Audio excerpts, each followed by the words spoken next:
Okay. Welcome to the special edition of the WTO Trade Dialogues on Food. Welcome to our viewers. Welcome to our panelists. This special edition is entitled Combating Illicit Trade in Food and Food Fraud. The special edition will be composed of two segments, a high-level panel, a very distinguished high-level panel, and I'd like to welcome everyone here. Followed by a technical panel that will take a deeper dive into the issues with a 15-minute transition break in between. I would ask viewers to not log off and to try to reconnect later. I would just ask you to keep your videos going during the transition break to make sure that you have no trouble connecting to the rest of the session. My name is Doa Abdelmotal. I'm Senior Counselor in the WTO Agriculture and Commodities Division, and I will be moderating this high-level segment. My colleagues, Christian Wolf and Melvin Sprage, who are the WTO resident experts on food safety, will moderate the subsequent technical portion of the webinar. In this webinar, I'll put 2 rounds of questions to our panels, after which I'll be taking questions from you, the viewers. Please send your questions to dialogues@wto.org. Let me begin by providing some context for this webinar. Illicit trade in the agri-food sector comes in many forms, ranging from economically motivated food adulteration, commonly referred to as food fraud, to large-scale smuggling of agricultural products.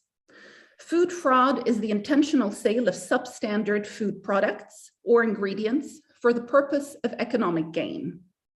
The world has experienced food fraud in a range of different food sectors like meat, dairy products, fish, seafood, fruit juices, oils, honey, spices, and wine. And we will be discussing in this webinar which sectors are more prone to fraud and why. Common types of food fraud include the substitution or dilution of authentic ingredients with cheaper ingredients, like extra virgin olive oil, where sometimes substitution with cheaper oils takes place, flavor or color enhancements using unapproved substances, like unapproved food dyes, and the substitution of one species with another, like horse meat, sometimes being substituted for other kinds of meat, a frightening prospect. Food smuggling, on the other hand, is a different phenomenon. In general, it's driven by the disparity between the price of a good at its origin and its destination, with the destination often being a place where that food is actually completely prohibited, hence raising the incentive for the smuggling. Smuggling results in a significant loss of revenue for governments, of course, because they have to forego taxes, tariffs, import and export duties, and so on. Smuggled agricultural products are highly problematic because they can introduce invasive species, disease-carrying pathogens, contaminants, etc., which are a threat to human health and a threat sometimes also to the environment. They can pose a serious risk to the agricultural economy of a country and its trade reputation and status. The problem of illicit trade in food and food fraud is compounded by illegal trade in agrochemicals and specifically pesticides, which are an integral part of conventional agriculture, as our viewers know. According to various estimates, the share of illegal pesticides on the global pesticide market is as high as 25%. So this special edition of the Trade Dialogues on Food will discuss all of these issues with very prominent experts and with organizations that were specifically set up to combat crime. So please allow me, without further ado, to introduce the high-level panel to you. Annabel Gonzalez is Deputy Director General of the World Trade Organization. Maximo Torero is Chief Economist of the UN Food and Agriculture Organization. Jeff Hardy is Director General of the Transnational Alliance to Combat Illicit Trade, TRACIT. Antonia Mary DeMeo is Director of the United Nations Interregional Crime and Justice Research Institute, UNICRE. And Tariq Sharif is Executive Director of the African Union Mechanism for Police Cooperation, AFRIPOL. So let me now move to the first round of questions. Jeffrey, I'd like to start with you for some scene setting. Can you walk us through the terminology and/or typology of food crime and how serious the problem is on the international stage? Please also take the time to explain to viewers what traffic is and what it does in the food space.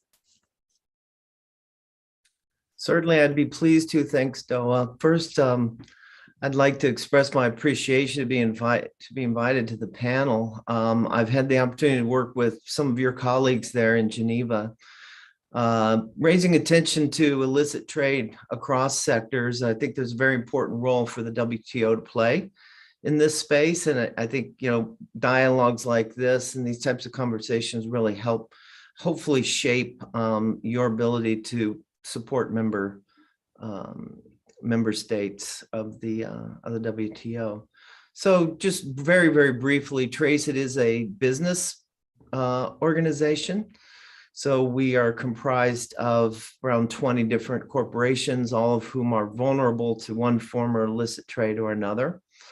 We've come together to address the problem across multiple sectors. So not just food fraud in this case, but also counterfeiting or the illicit trade in alcohol, petroleum, minerals, fish, many different sectors where we see there are a lot of commonalities in the abuse of the supply chain by criminals, in many cases common criminals.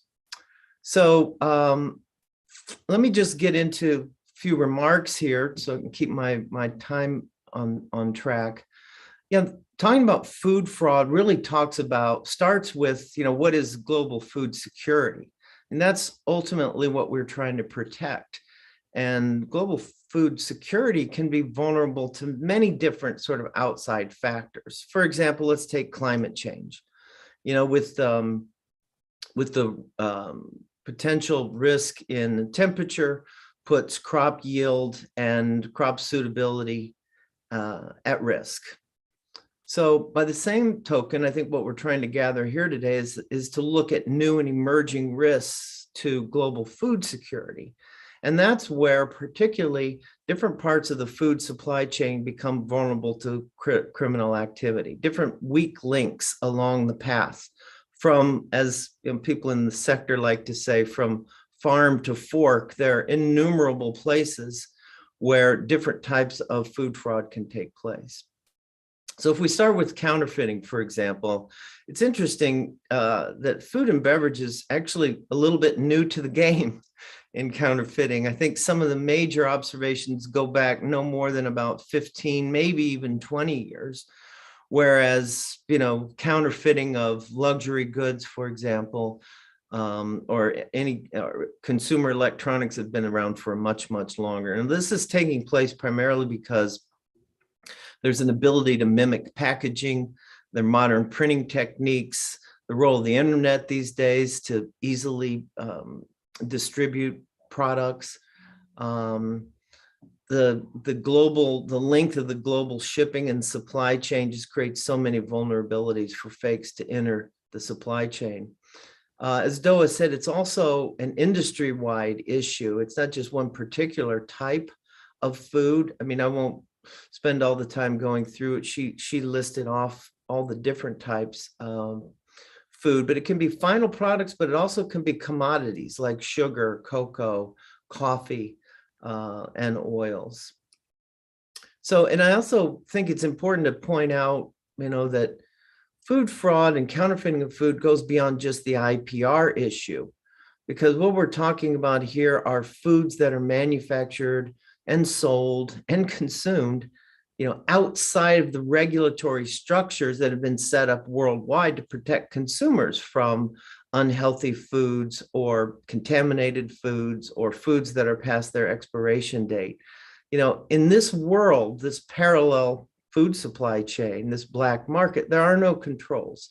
The customer has no visibility on whether that product contains a contaminant or not.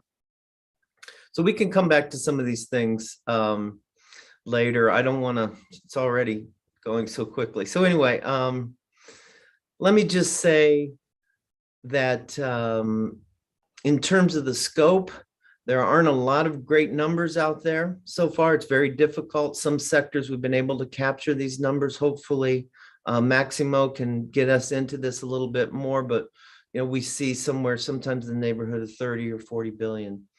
Just very quickly, types of risk. There are 3 types of risk I'd like to share. One are the food safety risks. That's exposing consumers to substandard or unsafe products, right? That's very concerning, whether repackaging perhaps expired products like eggs, or including, ingredients that shouldn't be in there, allowing, say, an allergen or a flour that someone might be allergic to.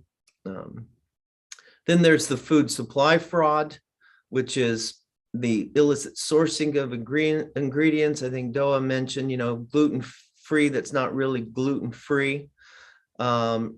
Then there's the mislabeling of species, say in the meat sector, where you see cheaper cuts of meat that are put in to the supply chain. For example, think of something that might be categorized as lamb to you as a consumer in the market, but really is using a much cheaper meat, such as goat. And then another problem is the misrepresentation of origin. And then I think the last thing I want to say and get out is again, it's the extenuation of the problem past just the crime happening with the food fraud. Because sometimes it's that these products they might be stolen, meats that are illegally slaughtered, or meats that are poached, or crops that are harvested from, restricted lands. There's also the specter of child labor that's involved. In other words, I'm trying to paint the picture that there are extenuating and associated criminal activity beyond just the food fraud. Forced labor, for example, many documented cases of forced labor being used in the harvesting of fish. And I mentioned before, perhaps encroaching on endangered species. But anyway, that's hopefully presents a good start. And I'm happy to turn it back to you, Doa. Thank you very much for this, Jeff. Indeed, you've referred to certain types of fraud that don't appear very often in the literature, like fraud to do with the expiration date of products, fraud to do with misstating the origin of the product, so even more alarming than one would think. Maximo, let me come to you. As chief economist of the FAO, what can you tell us about the economic impact of food crime on the world's agricultural economy? In particular, how serious is the harm to developing and least developed countries and to the world's ability to meet the SDGs? Oh, thank you very much. It's a pleasure to be here. And the economic impact of all illicit trade in food as well as food fraud is difficult to measure, given that it's illegal activity and designed to remain as much as possible undetected. And estimates are reported to range between $6.2 billion to $40 billion. But as it was explained by Jeff, the variance and the continuum of different types of illicit trade is enormous, which again brings more complexity to be able to measure. However, these numbers also are difficult to estimate and clear statistics are lacking. And let us not forget that the perpetrator go through considerable efforts to remain undetected. Food fraud and illicit trade are opportunity crimes and may involve organized crime, spanning often over many countries, and are therefore difficult to detect and prosecute. The volume, scale, and diversity of these crimes is staggering, as previously mentioned. Just to give you one example, the most recent operation of Opson conducted by Interpol against the food fraud resulted in over 12,000 tons of food worth $40 million and seized and over 400 arrest warrants issued and involved the authorities of 77 countries. So it is also across borders, it's a global value chain being touched in different parts of it.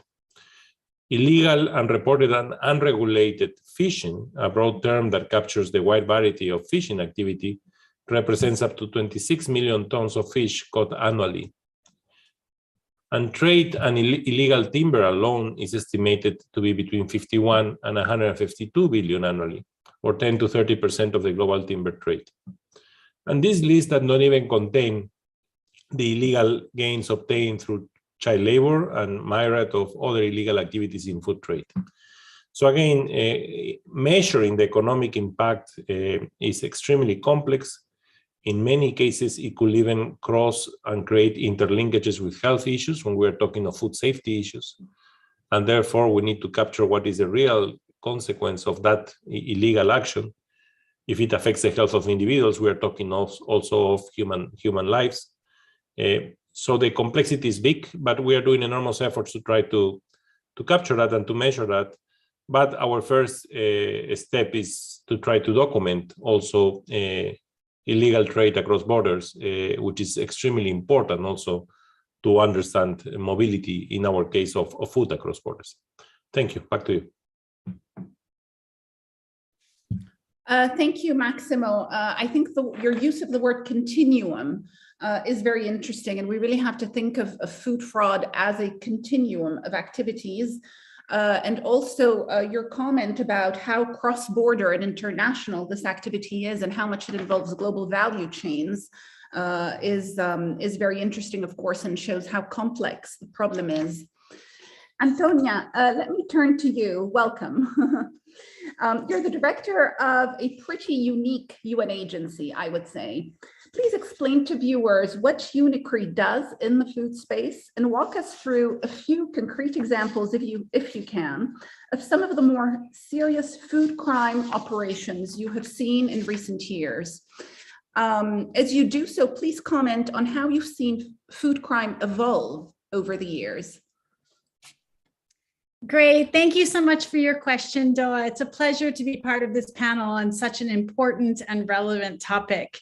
UNICRE is the UN Research and Training Institute focused on criminal justice and crime prevention, and we are pretty unique. As part of UNICRE's overall strategic program, we have been focusing for several years on different ways to address counterfeiting and food fraud through our research and technical assistance. First of all, we look at food fraud through the organized crime perspective, because we know that organized crime plays a major role in counterfeiting and food fraud. As a research institute, we research and analyze the criminal phenomena linked to food fraud to better understand how and to what extent organized crime is involved, its modus operandi, the possible connections to other crimes, and ultimately how criminals are profiting from these illicit activities. When we first launched our research into counterfeiting and food fraud, UNICRE focused on concrete, real cases. But we soon realized just how varied the criminal landscape is and the numerous ways in which criminal organizations can commit food fraud, as you mentioned in your introduction. Working in cooperation with different organizations, including Europol, Interpol, UNICRE has been able to uncover how criminal organizations have infiltrated the legitimate supply chain with fraudulent food to obtain easy profits by defrauding consumers. You mentioned olive oil adulteration, which is one of the most well-known examples of food fraud, but we could also talk about many other products that are subjected to criminal activities such as honey or spices. UNICRE also conducts extensive research on the last issue you mentioned, which was illicit pesticides. And this is an extremely important topic given the impact on health and the environment. In parallel, UNICRE is keen to ensure that our research leads to practical recommendations that can be applied by member states. We don't simply research criminal justice issues, we also really aim to improve the public safety overall. And for this reason, we work with national authorities, with law enforcement, Europol, Interpol, and the wider criminal justice system to improve the effectiveness of law enforcement. Now, the security of food value chains is key for us, and it links to UNICRE's counterfeiting program with our strategic priority to advance the role of technology to improve the security of member states and the public. For example, in the specific area of food fraud and trafficking of illicit pesticides, UNICRE has focused its attention on possible innovative technological approaches to ensure and secure food supply chain and counter illicit trafficking. We take a really practical approach, working on real threats rather than hypothetical theories. And for this reason, our first step is to work with law enforcement agencies, national, international organizations, Europol and Interpol, to design concrete risk scenarios that illustrate how the criminals are operating in these fields. And based upon the scenarios, UNICRE works with technology experts to identify innovative solutions directly aimed at countering the actual criminal threat. We are now working on the next step of this process, which is to share the results and findings with the interested stakeholders in the field. You also asked me how we have seen food fraud evolve over time. And very quickly, we have seen many cases and criminal operations targeting any possible food product, often in large quantities. Now, one conclusion from this could be that food fraud is on the rise. However, we don't actually know if the increased number of known cases related to a wide variety of food products results from increased criminal activity or from increased attention to monitoring the criminal activity in this field. And that, of course, is going to result in identifying more cases. It's well known that when you have increased attention, it brings more light to something, but that doesn't necessarily mean that the cases themselves have increased. What is certain is that criminals nowadays target any product in the market across borders. For example, there's a case involving unauthorized vegetables being trafficked by the Camorra from Italy to Germany. And this shows how important effective collaboration is across and within national borders. Increased attention and coordination in the field of food fraud to combat the role of organized crime is absolutely essential to this question. And I'm going to go ahead and stop there. Thank you so much. That was an excellent overview. Thank you, Antonia, and particularly interesting to hear about technology and how some of the answers may reside in more innovative technology and its application to this problem. And also interesting to hear that the evolution is difficult to measure. Are we simply getting better at catching fraud, or is fraud on the rise? So thank you for these very thought-provoking comments. Tarek, let me come to you. Please tell us about the work of Afripol in the area of food crime, and then walk us through the types of food crimes, illicit trade and fraud that you see in the African continent in particular.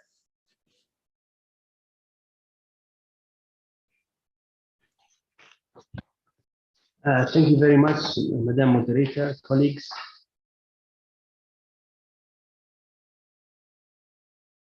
I think you are muted, Tarek. Okay.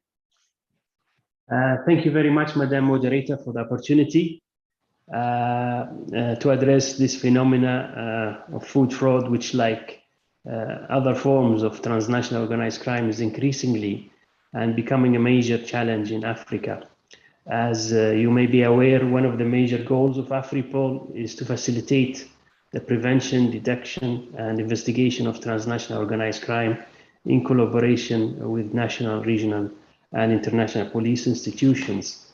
As a continental institution for the African region in charge of police cooperation to fight against organized crime and food crime as one of the serious consequences that is taking place in affecting the continent, basically economically and also environmentally, and it causes some health issues and security as well.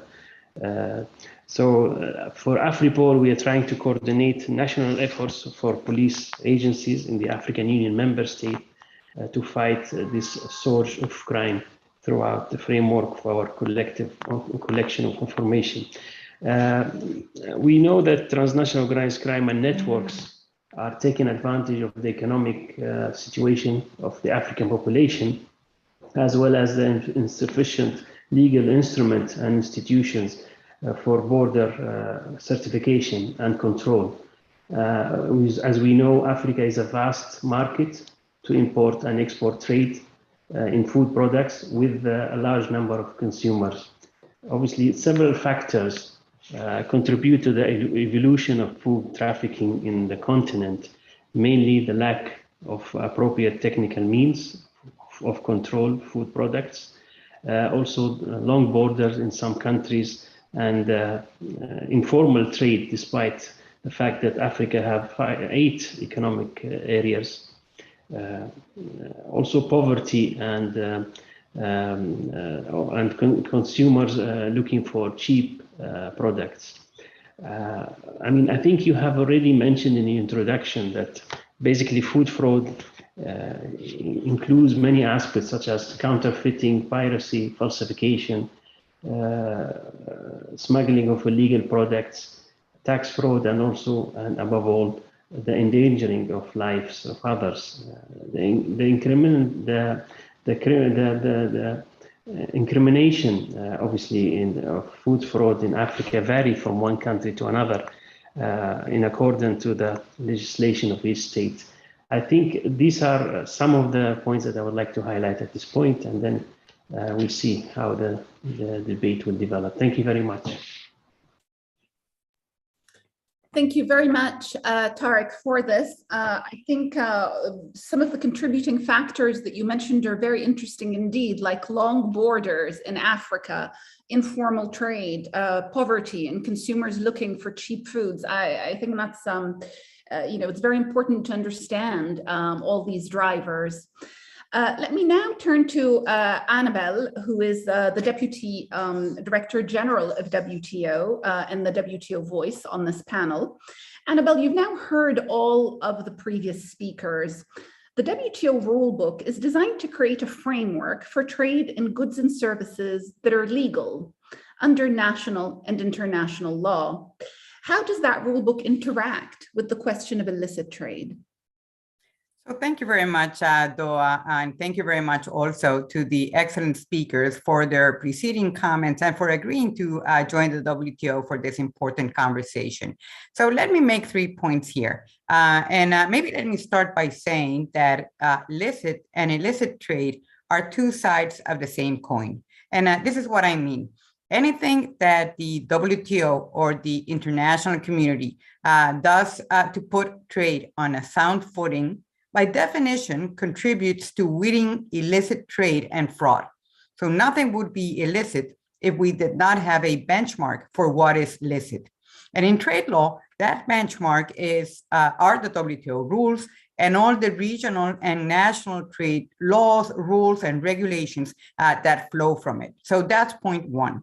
Point number 2 is that embedded in the WTO rulebook are a variety of different instruments designed to allow members to exercise control over their borders and to enforce trade laws. And I'll give you a few examples since a comprehensive list will probably risk losing viewers. So we have, for instance, the WTO Customs Valuation Agreement that aims for a fair, uniform, and neutral approach to the valuation of goods for customs purposes. Applied correctly and consistently, it weeds out fraud. The WTO also has a pre-shipment inspection agreement. Pre-shipment inspection activities are all activities related to the verification of the quality, the quantity, the price, the currency exchange rate, and the customs classification of goods that are to be exported. Once again, if used effectively, it can help weed out fraud, corruption, and a whole range of illicit activities. And of particular importance to our topic of today, to food safety, are all the what we call conformity assessment provisions included in the WTO agreement on sanitary and phytosanitary measures and the technical barriers to trade. These are the measures that allow governments ascertain the conformity of imported products against product regulations, which basically can include the sampling imports, their laboratory testing, and other such requirements.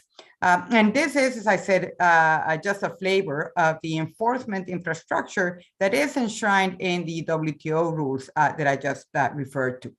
And my last point, point number 3, is perhaps a less obvious point, but I believe very, very relevant, which is that with every step that the WTO takes that open trade, it reduces the incentives for fraud. And of course, there are many legitimate ethical and moral reasons for banning various products, and I'm not in any way questioning that. And the respect, of course, of local customs and traditions is key. But the point that I wish to make is that restrictions create an incentive for circumvention, and they make it lucrative to do so.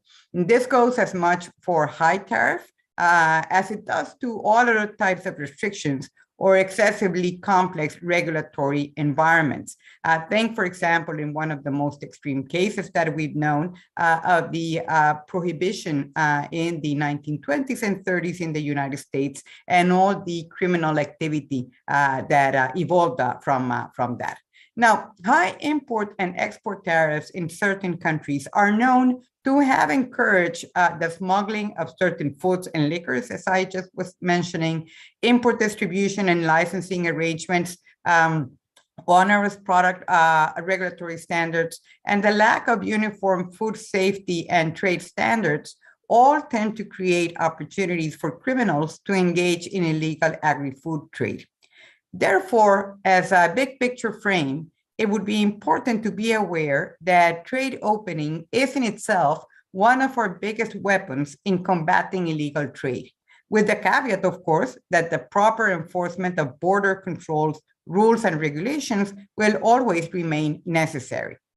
Ongoing WTO agricultural negotiations are seeking to do precisely that, to reduce the sometimes very, very high tariffs called in our world tariff peaks, and the subsidies that not only distort trade, but which are conducive to a range of illicit activities and fraud.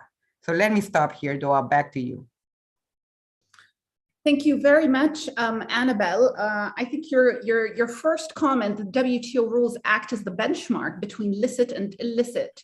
That first comment is fascinating. And thank you also for laying out all the enforcement infrastructure, as you called it, that is part of the WTO rulebook. So let me now come to the second round of questions. Jeff, I'd like to come back to you again for more scene setting. On a very complex but very related issue, illegal trade and smuggling of agrochemicals. How serious is this problem? Is it growing? And what are its implications? Thanks, Doa. Listen, I'm happy to do that, but I have to seize the opportunity to respond to Annabelle's presentation, which is brilliant. I mean, the simple statement you use at the beginning about trade, legal and illegal, illicit trade, same side of the different sides of the same coin. I need to practice that. I really like that. Listen, let's take the WTO's trade facilitation agreement. I mean, that whole thing was designed to create economic benefits, particularly for developing countries. And that's on the legal side. If you look at the flip side of that coin, what we've been talking about all afternoon here is the drain on the economy. We're talking about food fraud, but as I said in my opening presentation, Trace looks at 9, 10 other different types of illicit trade that are circumventing the legal trading system, circumventing the rules. So there is an important role for WTO to play to make sure developing countries in particular can benefit from open and free trade. And one last little comment, you made is that, restrictions on trade cause incentives for circumvention, but also, solid rules developed by the WTO can create opportunities for enforcement. And when enforcement and border control agencies around the world know what the rules are, then it's much easier for them to enforce and then to assign penalties to that. So I'm sorry for that sidetrack, but I really think we're on to something here. There's certainly a lot that WTO can do, and I'd be happy to keep talking to you guys about that. Turning to the subject of pesticides. Sorry about that. Basically, it is a big problem worldwide. Let me just move to this. Basically, I think pretty much every I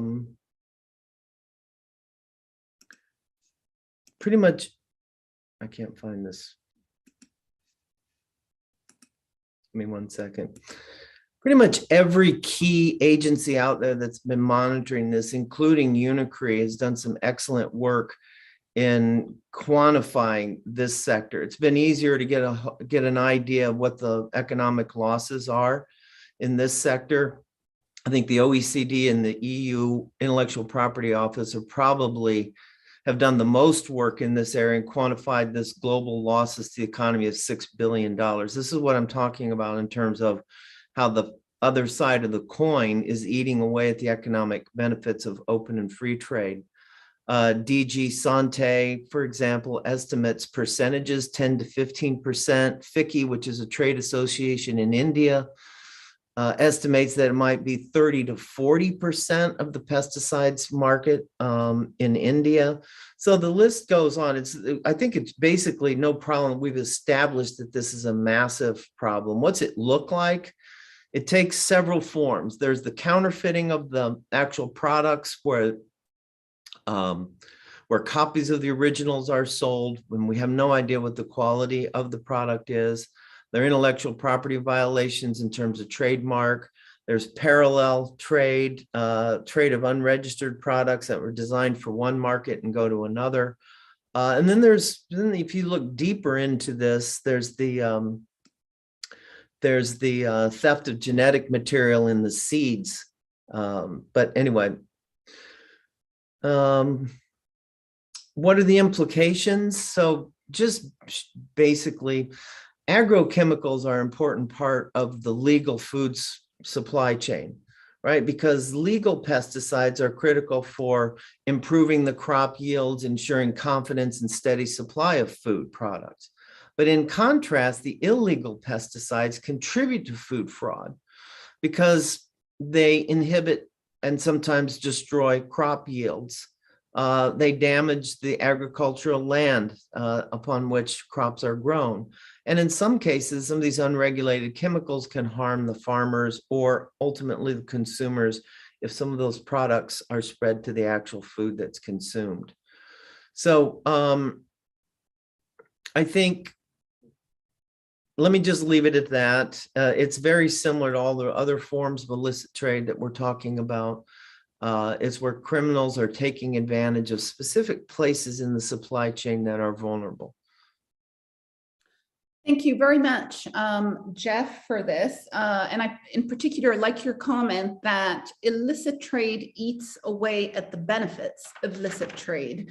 And it's interesting also to understand that fraud in pesticides can end up being food fraud as well and lead to food fraud. So let me now turn to you, Maximo. In a globalized world where one end of the planet trades with the other, food supply chains are getting longer. In fact, according to one of the FAO's recent State of Food and Agriculture reports, it is stated that 1/3 of global agricultural and food exports cross international borders at least twice. To what extent do longer food supply chains lend themselves to greater fraud? Thank you. So food fraud is considered to be first and foremost an opportunity to crime and can be perpetrated by any individual or group of people at any point in the supply chain. And the SOCO report that you are referring, which is on the state of commodities, shows that if we have a global supply chain, we cross at least 3 borders, no? And 1/3 of the food is crossing those 3 borders. So no matter how short or long the supply chain it might be, we could face in any element or any part of the supply chain the problem. Food fraud occurs where the classical crime triad intersects the willingness to act and the opportunity to interact with the food and the existence of a market for fraudulent products. And food fraud appears to have been a problem since there is trade. Some of the oldest legal texts available, the Hammurabi Code of Laws, the Babylonian Code of Law from the ancient Mesopotamia, and it dated about 1654 BCE, already had detailed descriptions on how food fraud is to be punished, often very harshly. Example, by throwing offenders into the water. So the idea here is, for example, if a wine seller does not take grain from the price of a drink, but takes money by a larger weight, or if she makes the measure of the drink smaller than the measure of grain, they shall call the wine seller to account and throw her into the water. That's the code of Hammurabi, Law 108. So neither local products nor international traded products are exempt from food fraud.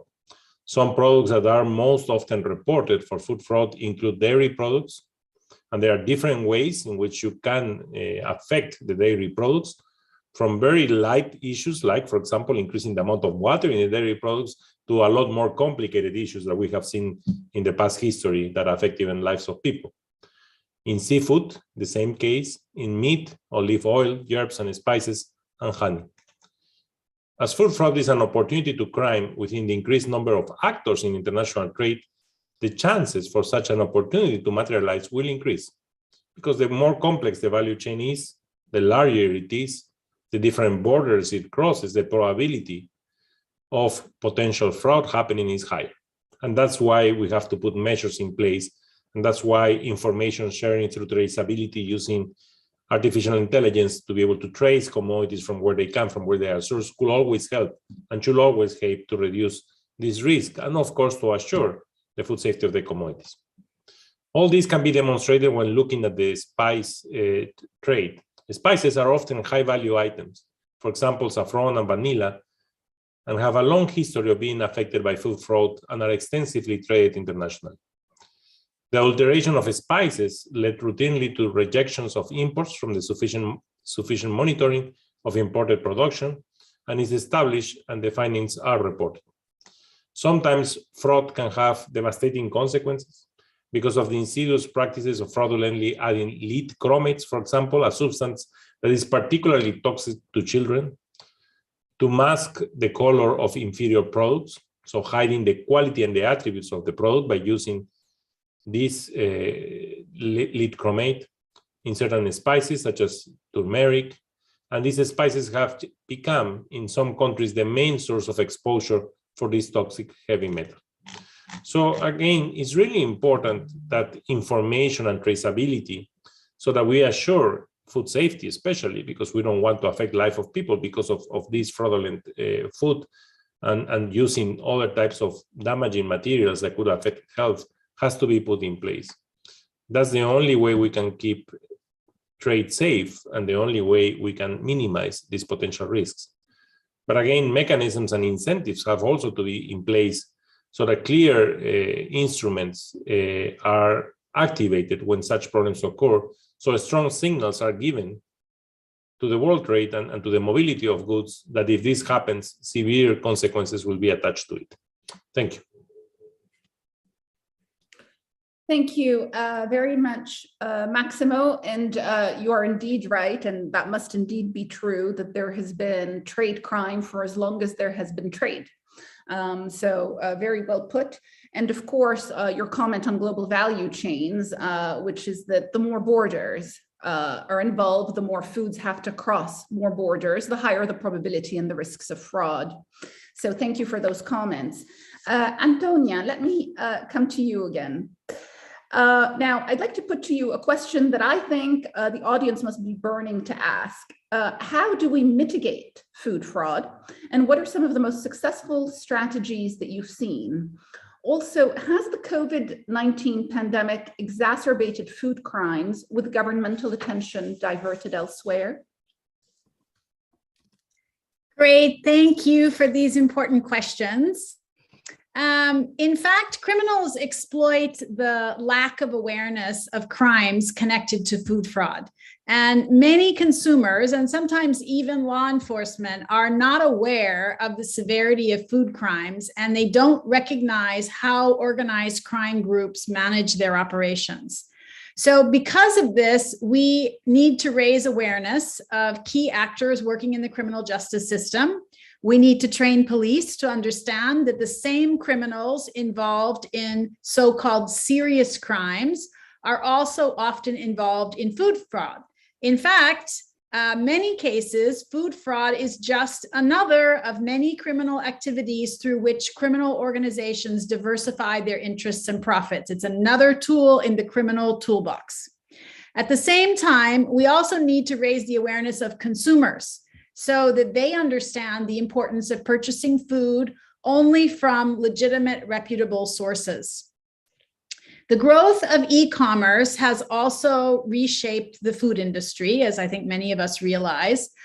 Consumers are more likely to purchase food and beverage products online than ever before. Probably all of us have purchased some kind of food online. I know I do. While there are many legitimate operators selling food online, we have observed that several cases in which criminals exploit online platforms to sell fraudulent food products. Now, in response, several countries have established cyber patrols to investigate online food fraud and other online crimes. These cyber patrols also have an important preventative role. For example, they can request that e-commerce platforms remove the sale of fraudulent food products. But we also know that criminals can exploit multiple platforms or use multiple identities to hide their identities, multiple usernames to hide their identities. But if a user or sale is investigated in detail, this can detect the criminals responsible for the online selling of food fraud. At UNICRE, we see the growing use of emerging technology like AI by cyber patrols or investigators. Technology can help us to better prioritize targets and identify suspicious online offerings. In Italy, for example, the Ministry of Agriculture has established a system through which they can through which they can directly scan the web and e-commerce platforms to identify fraudulent offerings, and then they can request that the platform remove them.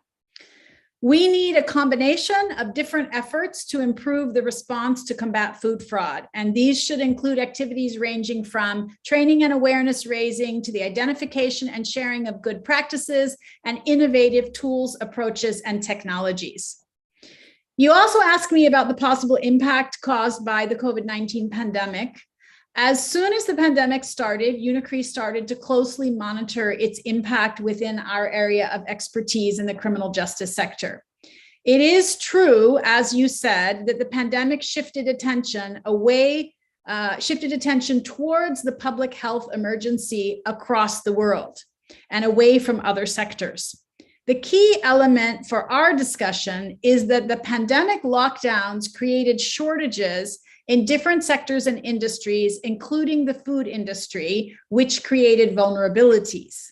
Now, every time there is a shortage or a request for a product that cannot be supplied, we can be sure that organized crime is ready to supply it.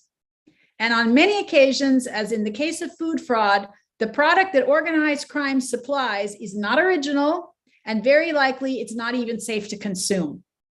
So we have to pay very close attention to these new opportunities for criminal groups to engage in food fraud. And I would also add that we should pay close attention to the food processing sector, where several ingredients are processed before we have the final food product. It's difficult to monitor where all the ingredients come from and when organized crime has infiltrated the related value chain. In many cases, food processing company might not even want to buy a fraudulent ingredient, but given the economic crisis or shortages, it may simply overlook some purchase procedures, or it could be attracted by a convenient price. And this is when the criminals find a vulnerability in the value chain so that they can infiltrate it and profit from it. Overall, we all need to remain vigilant to the vulnerabilities in the food supply chain, and states must address the organized crime perspective in their strategies to combat food fraud. Thank you. Back to you. Wow, that was quite a tour de force, as we say in French. Thank you very much for that. So there's a lot of information there on artificial intelligence, of course, and then just challenges, in particular in areas as complex as food processing. Tarek, let me come to you, back to AfriPol. With AfriPol being a mechanism for police cooperation in the African Union, could you walk us through what it takes on the ground, so to speak, to mount police operations to combat food crime? Are there any concrete examples of recent operations you can share with us without divulging confidential information, of course? And what more can the African Union do, in your view, to fight organized crime, food crime? Thank you. Thank you very much. I think to implement any police operation in any area, it's more or less the same steps. It requires, obviously, specifically now for the area of food crime, it requires lots of coordination with which involve many stakeholders on the ground, including judiciary, health authorities, and other stakeholders handling issues of food within any state. Perhaps, it can be summarized in 3 steps in general. First, we need to identify the food crime area that we are targeting.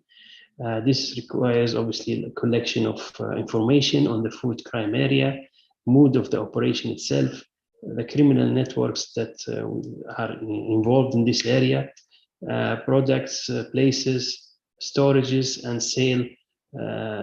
sale, of course, and means that can be used in this operation. So this is like a pre-operation phase. And then you're looking at the legal framework to facilitate the interaction in a joint operation between police units and other relevant states, if it's cross-border operation, obviously, and entities under the coordination of AfriPol Secretariat. We have, obviously, in all our member states of the African Union, national liaison offices for AfriPol, and those are our interlocutors with the local authorities in any member state.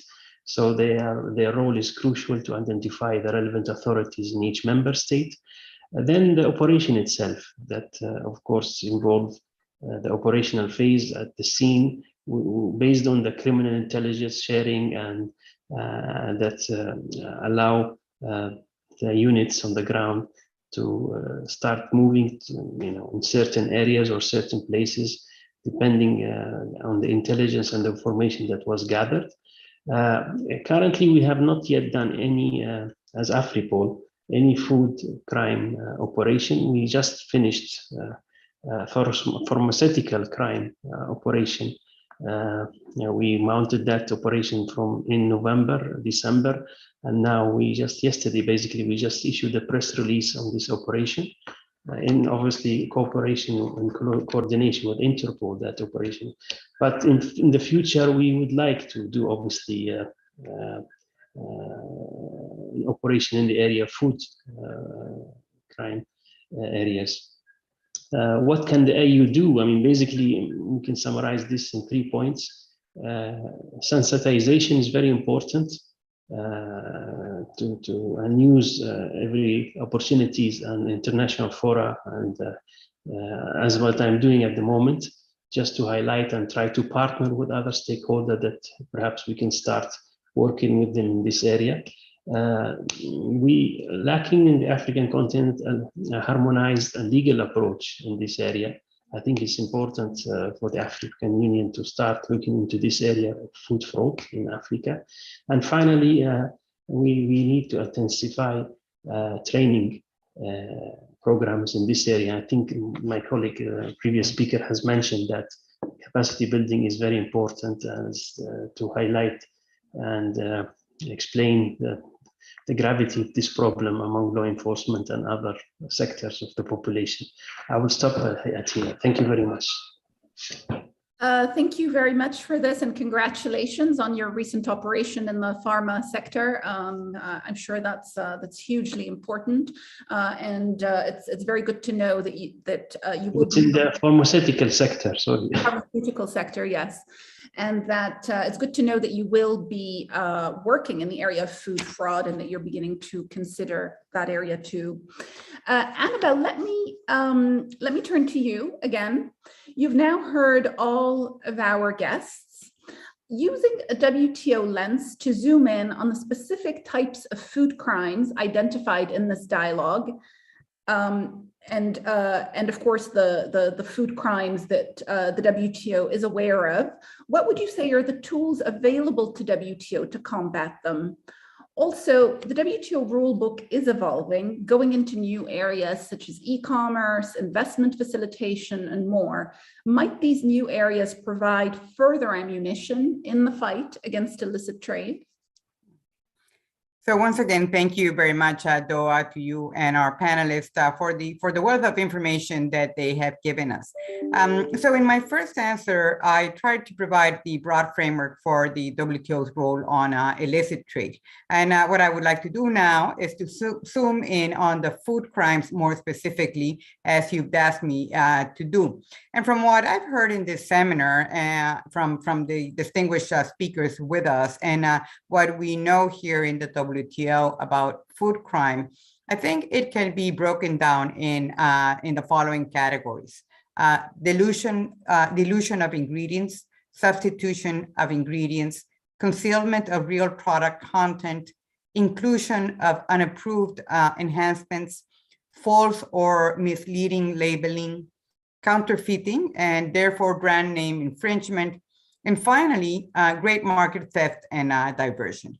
And all of the above applies to food, but would apply equally to the complex field of agrochemicals mentioned in this dialogue.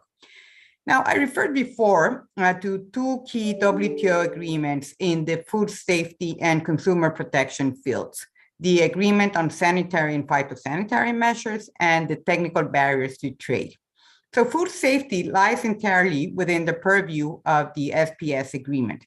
The agreement allows governments to regulate food imports based on science and risk assessment techniques, and also allows them to ensure conformity of imports with national rules and regulations.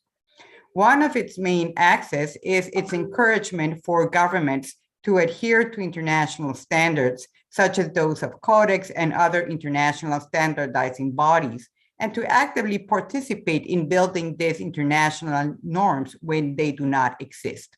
Therefore, dilution, substitution, concealment, and unapproved enhancements can all be tackled through the regulatory environment that the SPS agreement not only allows, but actually encourages WTO members to pursue.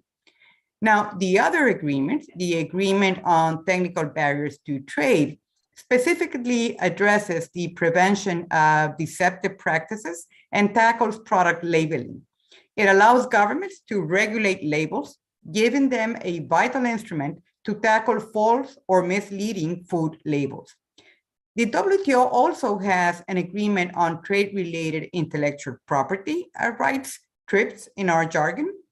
And this agreement creates a path for WTO members to protect the intellectual property content of their traded goods, including brand names, and gives them the legal tools to combat infringement. So once again, a vital tool in fighting food or agrochemical counterfeits.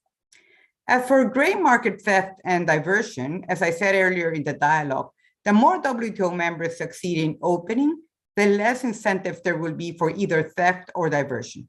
And I would also be remiss if I were not to mention the WTO Trade Facilitation Agreement, which was created to reduce the red tape at borders that can sometimes end up being costlier than the actual customs duties. The agreement too, if properly applied, would reduce the fraud and corruption that often finds a home in regulatory complexity. So regulatory complexity allows fraud to camouflage, if you will. Now, ongoing negotiations in the WTO span a range of different subjects, some of them old, if I may say so, like agricultural, but still extremely relevant, of course, and some of them newer, like e-commerce and investment facilitation, as you were mentioning, Doa. And let me repeat that all trade opening, whether in old or new fields, help us take a step forward in combating illicit trade. E-commerce negotiations and digitalization more generally, if properly used, could significantly weed out fraud and illicit trade by reducing the middlemen, for example.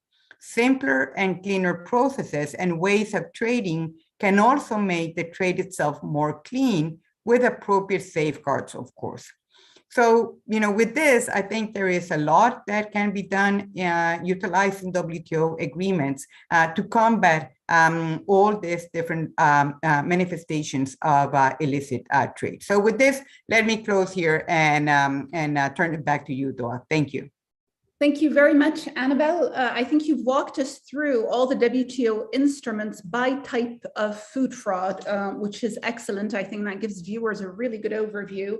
And I, in particular, like your statement that regulatory complexity allows criminals to camouflage their fraud, creates more potential for camouflage. Very well put. So we now have half an hour for questions from viewers, and there are a lot of questions.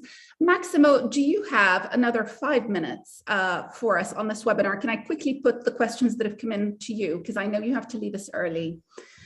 There are 2 questions to you. First is on the role of farmers as both consumers of agricultural inputs and producers of food. Is there a role for them in fighting organized crime? So that's number 1. Number 2, are there some food sectors that are more prone to food fraud and others that are more immune? No, thank you. Thank you so much. In terms of the role of the small farmers and farmers in general, of course, they have a role, because the issue here is if I have a commodity, it's a high value commodity, and I am a seller to a market, to a local or international market, if there is fraud in the process as my product is delivered, then the producer will be also blamed. So identifying mechanisms to try to self-monitor the quality and the standards, I think, is very important, especially given the informality on how this operates in many cases. So they could play an important role. And I think it's really important, if you look at the high-value commodities and the certification, there is permanently self-monitoring between smallholders, especially smallholder farmers, to assure that the neighbor farmers are not breaking the rules. This is even more important in the case of milk, for example, because the way the milk sector works, the delivery of small farmers is to collection centers, and all their milk is aggregated. And depending on the level of standards in the collection centers, if there is no individual testing of the attributes, and one of the milk producers deliver milks which is fraud and doesn't comply with the attributes, then all of them will be punished. So again, it's very important, this self-enforcing mechanism in this sense. So of course they can play a role. In terms of where this occurred the most, I think depending on the continuum that we are referring of the levels of intensity of fraud, it will vary, but clearly in the commodities which we have higher standards, most the perishable commodities that are more related to high value commodities, in those cases the returns are higher, because if you are able to cheat a process or to not comply a process by using chemicals or using other mechanisms, the return will be higher. But it also could go to the case of cheaper commodities like staple commodities. But I think the incentives are more aligned towards the end of high value commodities, where attributes have a payoff in the market, and therefore trying to achieve those at the minimum cost will bring you a higher return. Thank you. Excellent, thank you very much. A question from a viewer on an issue that I'm not very well informed about. I'll put it to, I think, Jeff and Antonia, if I may. The question reads, select NGOs have recently called for plain packaging for certain dairy foods, standards for which have been developed by Codex to guide their nutritional composition. Are there unintended consequences for plain packaging of foods? Antonia, would you like to go first? To be honest, that is a very, very specific question, which I would love to defer to my expert colleague who's in the second session. I don't personally know about plain packaging. Understood. Jeff, are you able to respond to this question, or is it too new a development? I mean, it's plain packaging has been used by some governments in other sectors like tobacco. So I'm not exactly sure what we're getting at in that case, or, threatens for some countries have started to look into whether they might use plain packaging for sugary foods or foods or products that could cause harm to a customer. But in that case, the plain packaging is to remove the marketing aspect of it, which from the business perspective makes it more difficult for law enforcement or a company's own enforcement agencies, to protect brands. In other words, it makes it easier, could potentially make it easier to counterfeit a product. So if we were follow that logical sense, yes, a plain packaging to get past marketing, get beyond, to eliminate the marketing aspect of things could make it easier for counterfeiters to infiltrate the marketplace. If you're talking about plain packaging for, I don't know, for food, for the ingredients, that's another question we could somehow dig into more. Thank you very much for that. Tarek, let me put a question to you from a viewer. They're asking whether the African Continental Free Trade Agreement may in some way have implications for the issue that we're discussing, food fraud. Thank you very much. I think, as I have mentioned earlier, Africa has 8 regional economic communities and free trade areas among those regions.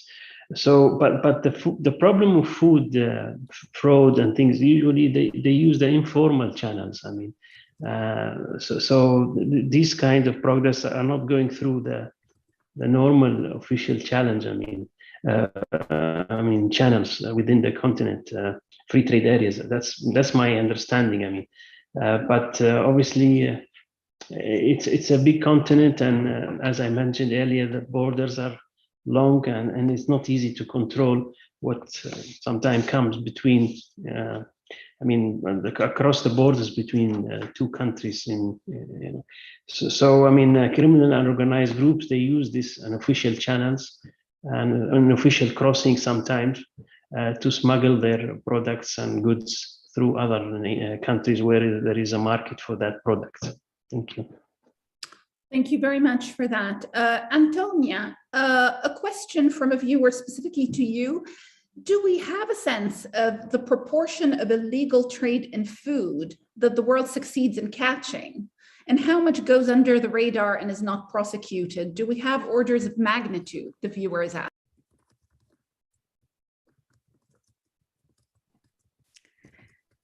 Let me do my best to try to answer this one. We do have some information on the scope and the scale of counterfeiting activities. There was a 2019 study that was prepared by the OECD and by EU IPO, and they reported that in 2016, the volume of international trade in counterfeit and pirated goods could amount to as much as $460 billion. And that's not including domestically produced and consumed products. So that represented at the time 3.3% of world trade. Now, we have actually seen these numbers increase over time. There had been a previous study back in 2013, also from the OECD. And over time, we saw that there was an increase. And there's also an increase in Europe in particular. So we see that these counterfeit products and pirated products in Europe actually represent 6.8% of EU imports. So that gives you some kind of a sense of some of the scope and data of the problem, and the viewer can also, I think, look to those reports that have come out of the OECD for some more information. Excellent, thank you. Annabelle, a viewer is asking the following. This is the first time we hear the WTO speak about the issue of illicit trade. Is the WTO agenda building on this topic? Thank you very much, Doa. And I think actually this is a topic that is very much discussed in a number of our committees, in the Committee on SPS and the Committee on Technical Barriers to Trade, in the Committee on the Council on Intellectual Property as well. So from different perspectives, I think this has come into our discussion. Precisely, I think, because of the point that I was making, that licit and illicit trade are in a way two sides of the same coin. But we are indeed sort of strengthening our work in this area, and we have right now a interdisciplinary group in the WTO that is looking specifically to the issue of illegal trade in vaccines, which is of course a critically important topic as of now, and I think that other areas may follow, because the impact of this illicit activities on the health and safety of individuals, as we have heard throughout this conversation, is critically important. And again, WTO rules can make a very strong contribution to government efforts to tackle illicit trade. Thank you very much, Annabelle. Jeff, two questions for you. Is there illegal trade in seeds? That's the first question. And the second, where does the revenue from illegal food trade go? Well, absolutely. Some of our members are actually in that business of developing modern seeds that are resistant to weeds, for example, or that are better suited for growth in areas where the terrain is difficult or there's limited water supplies. So these types of products are highly coveted by farmers, which, as we've been talking about, creates an incentive for illicit traders or counterfeiters to substitute those products, which can be expensive, to farmers who aren't really on the lookout for this type of fraud. When you think about it, well, like I said at the top of the call, a lot of consumers are becoming increasingly aware of counterfeiting of pharmaceuticals or of electronics, like, an iPhone, or, they're increasingly wary of what's going on the internet. But if you move that discussion all the way back to a farmer buying seeds, this is some place where we really need education at the farmer level. Where do the funds go? This has been the subject of a lot of investigation, by Antonio's organization, by organizations like Europol. What we have found is that illicit traders are becoming increasingly polycriminal. We wrote about this in a recent report. There's information from Olaf there in Europe that substantiates this, but criminals are practicing multiple types of illicit trade to fund, in some cases, other illegal activities. And those can be the serious crimes Antonio was mentioning, that can be the arms or the narcotics trade, but it also can be, revenues that someone might make from counterfeiting can be plowed into, pioneering trade routes for taking illegal wildlife out of Africa.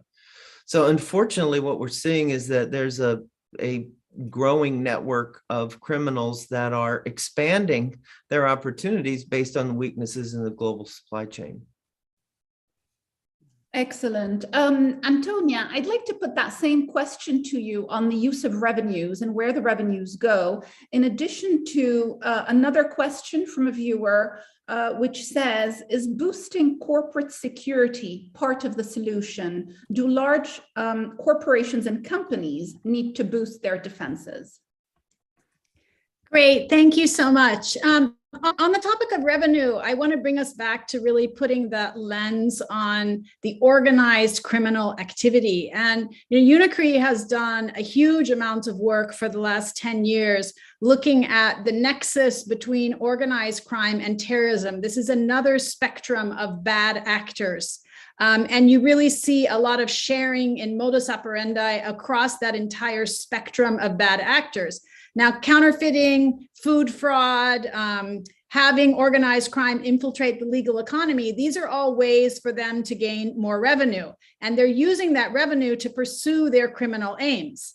Now, one of the things they may do is they may use the revenue to gain more acceptance in the community. Now, that in some contexts can even mean contributing to some kind of a humanitarian activity at the local level in order to gain the acceptance of the population. They could be giving a donation to a school, etc.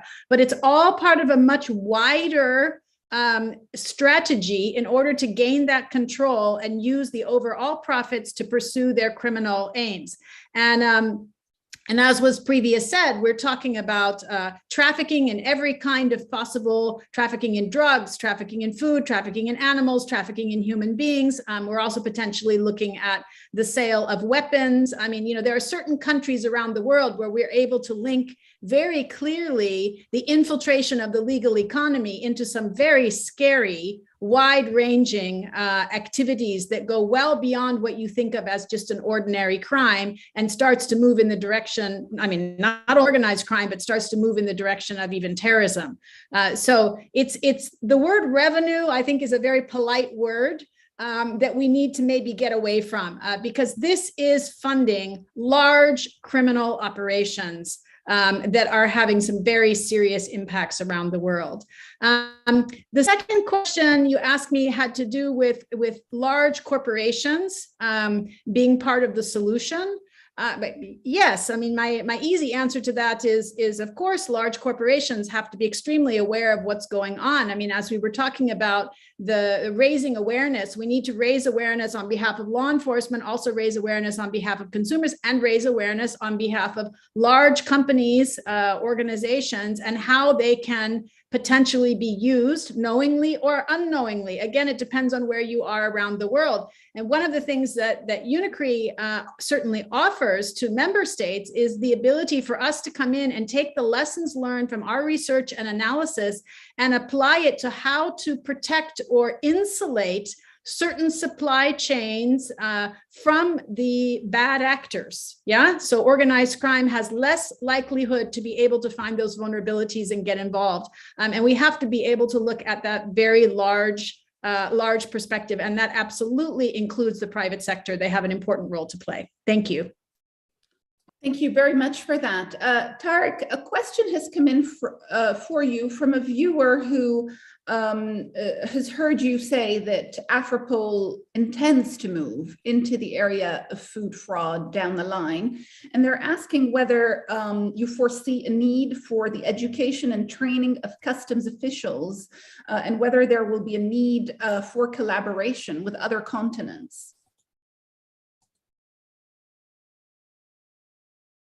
Thank you very much. I think Afripol as a coordination mechanism for law enforcement within the African continent and beyond is basically meant to mount operations in different areas, because this will be like for us, it's very important to feed our data center with information about criminals, whether in different areas basically, and this will make the linkages between criminals and understanding the realities, how they operate, how they move. So basically, yes, I mean, we will be working towards expanding our mode of operation in different areas, but obviously this also required funding and planning and anticipation of our work basically. And currently the focus, of course, I mean, is more eminent to issues that are high priorities at this stage. So food is coming as well. Food fraud is coming also to be part of our future operations. And we will love to partner with other law enforcement agencies working in this area internationally, because there is a linkages basically between products and imports that coming not just from within Africa, but other parts of the world. So we will see how we can move on this. Going back to the question, just to add something to the linkages between organized crime and terrorism, of course, this is a relation of convenience between the two sectors. But after all, the main goal is to make as much money as possible to fund their activities, whether terrorist activities, and criminals, they're just after quick gains, basically, and they will be involved in any illicit activities, whether food or arms, etc. I think this is, I hope I covered the questions that you asked me. Thank you. You did indeed, and thank you for reminding us that all sorts of criminal activities are linked. Annabelle, I have a question for you that is a paragraph, so bear with me as I read it. The viewer says, I find your comment fascinating that open trade reduces the incentives for fraud. Open trade makes illegal activities less lucrative for smugglers and other criminals. Should this boost the WTO trade liberalization agenda on things like quantitative restrictions, export prohibitions, tariff peaks, and the most dramatic kinds of barriers that we see in the agricultural sector? Thank you very much, Doa. That's indeed a very interesting comment. And as I was mentioning, part of the discussions in the context of the agricultural negotiations in the WTO address some of these issues. Certainly, the issue of tariff peaks has been on the WTO agenda for a very long time. And, you know, there are different arguments to support the agenda of reducing tariff peaks, for example, including on efficiency and others. But from the perspective of illicit trade, which is what we're discussing here today, there is certainly a very strong case of looking at, you know, all these very high trade barriers, be it in the form of tariffs or in the form of non-tariff barriers, because they do, you know, this is not and this is not a value judgment, this is a fact, they do incentivize illicit trade. So if we are to tackle, you know, this very damaging form of trade, we need to not only work with the, you know, with the more sort of sanctionatory aspect of it, but we also need to look at incentives and how is it that we get the incentives aligned so that we are not inadvertently, by putting in place these other measures, promote illicit trade. Thank you, Annabelle. So indeed, prevention. So a question for you, Jeffrey. A viewer is saying you started your comments on climate change. You started your initial remarks by talking about climate change. What specific linkage do you see between climate change and food fraud? Well, I mean, first of all, the point I was trying to make is that global food security is at risk or can be at risk from a variety of external impacts on our ability to provide food. And I was making the point that a lot of people are familiar with was the, you know, the potential harms caused by climate change, not that, and that food fraud was a similar risk.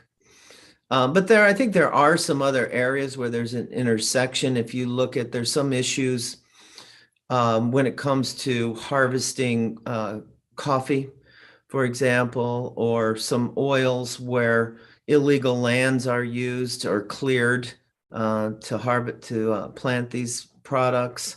Not all of them are illicit just because that activity is illicit, but should they become illicit, there's the link. And deforestation is a major contributor to climate change. So I don't think I was trying to make any deeper point than that our global food security is at risk. Okay, thank you very much. Antonia, a question to you. Is the surge in e-commerce a help or hindrance to illicit food trade?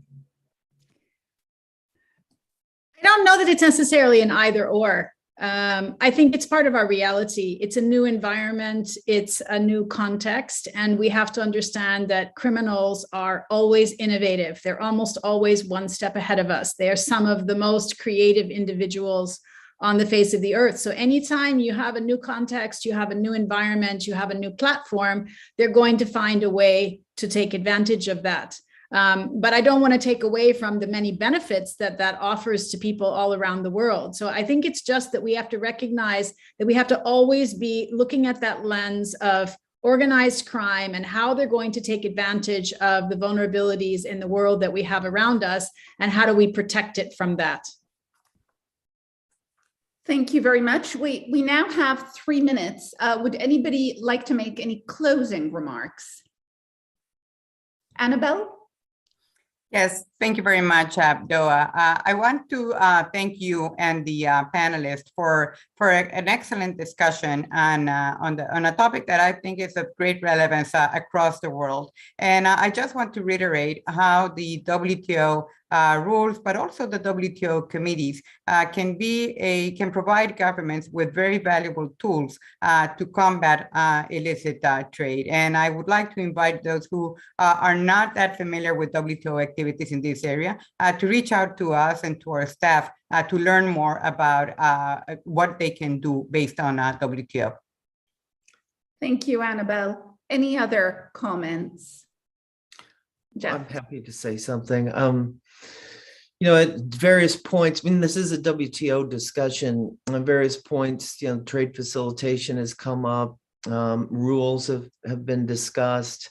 I think the WTO has an important role to play and a challenge, because what we've been trying to do at the WTO is, you know, improve the efficiency of global trade, improve the ability of countries, developing countries, to benefit from global trade, to make sure we have balance in those rules.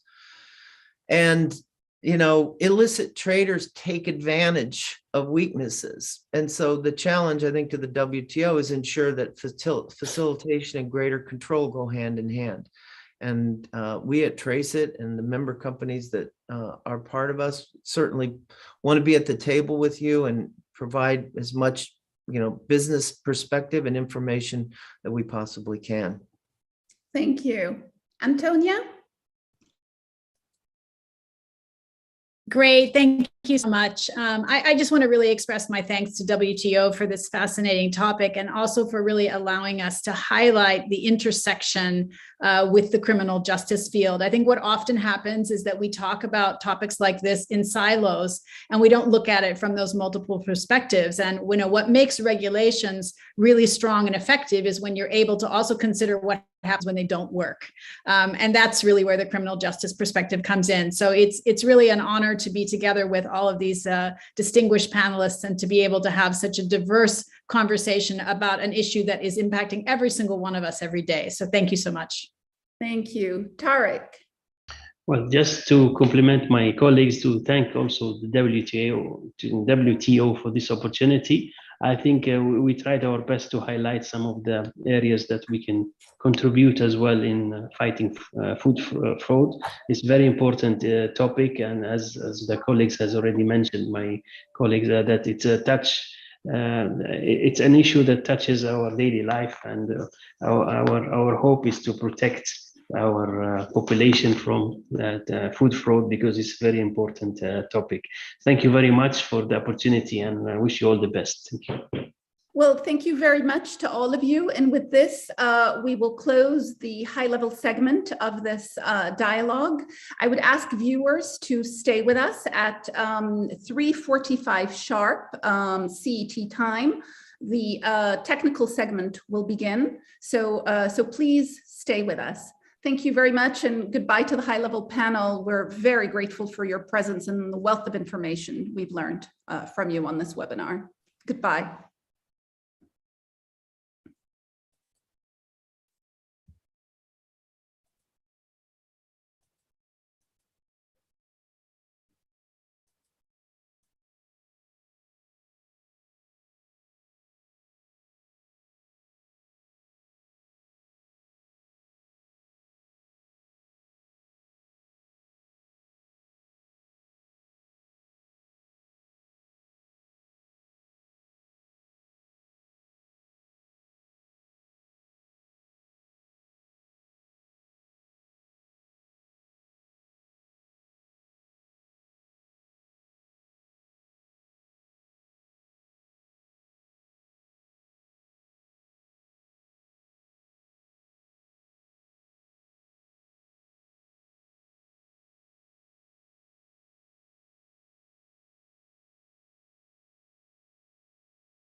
Hello, everybody.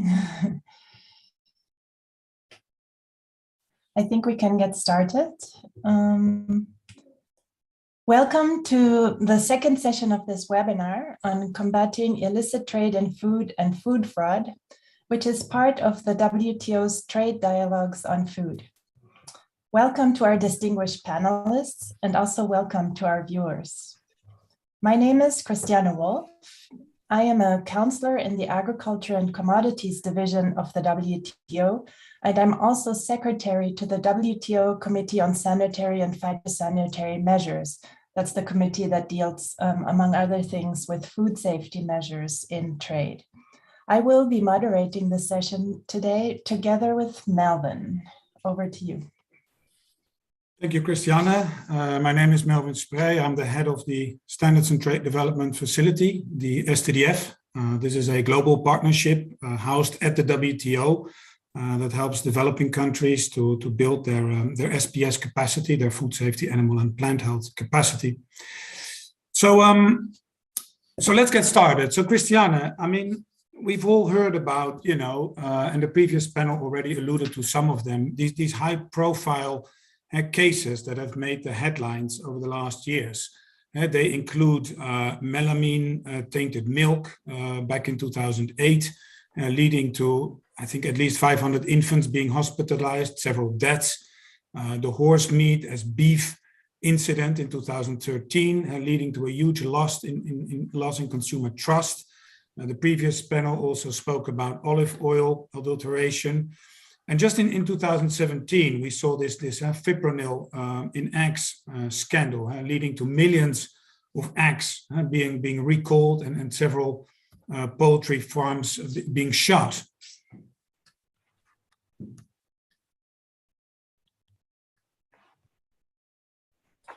Right, but the problem is much larger than that. There are many more examples of illicit trade and food fraud that are not reported or that go unseen. And I think we've heard a little bit about that as well.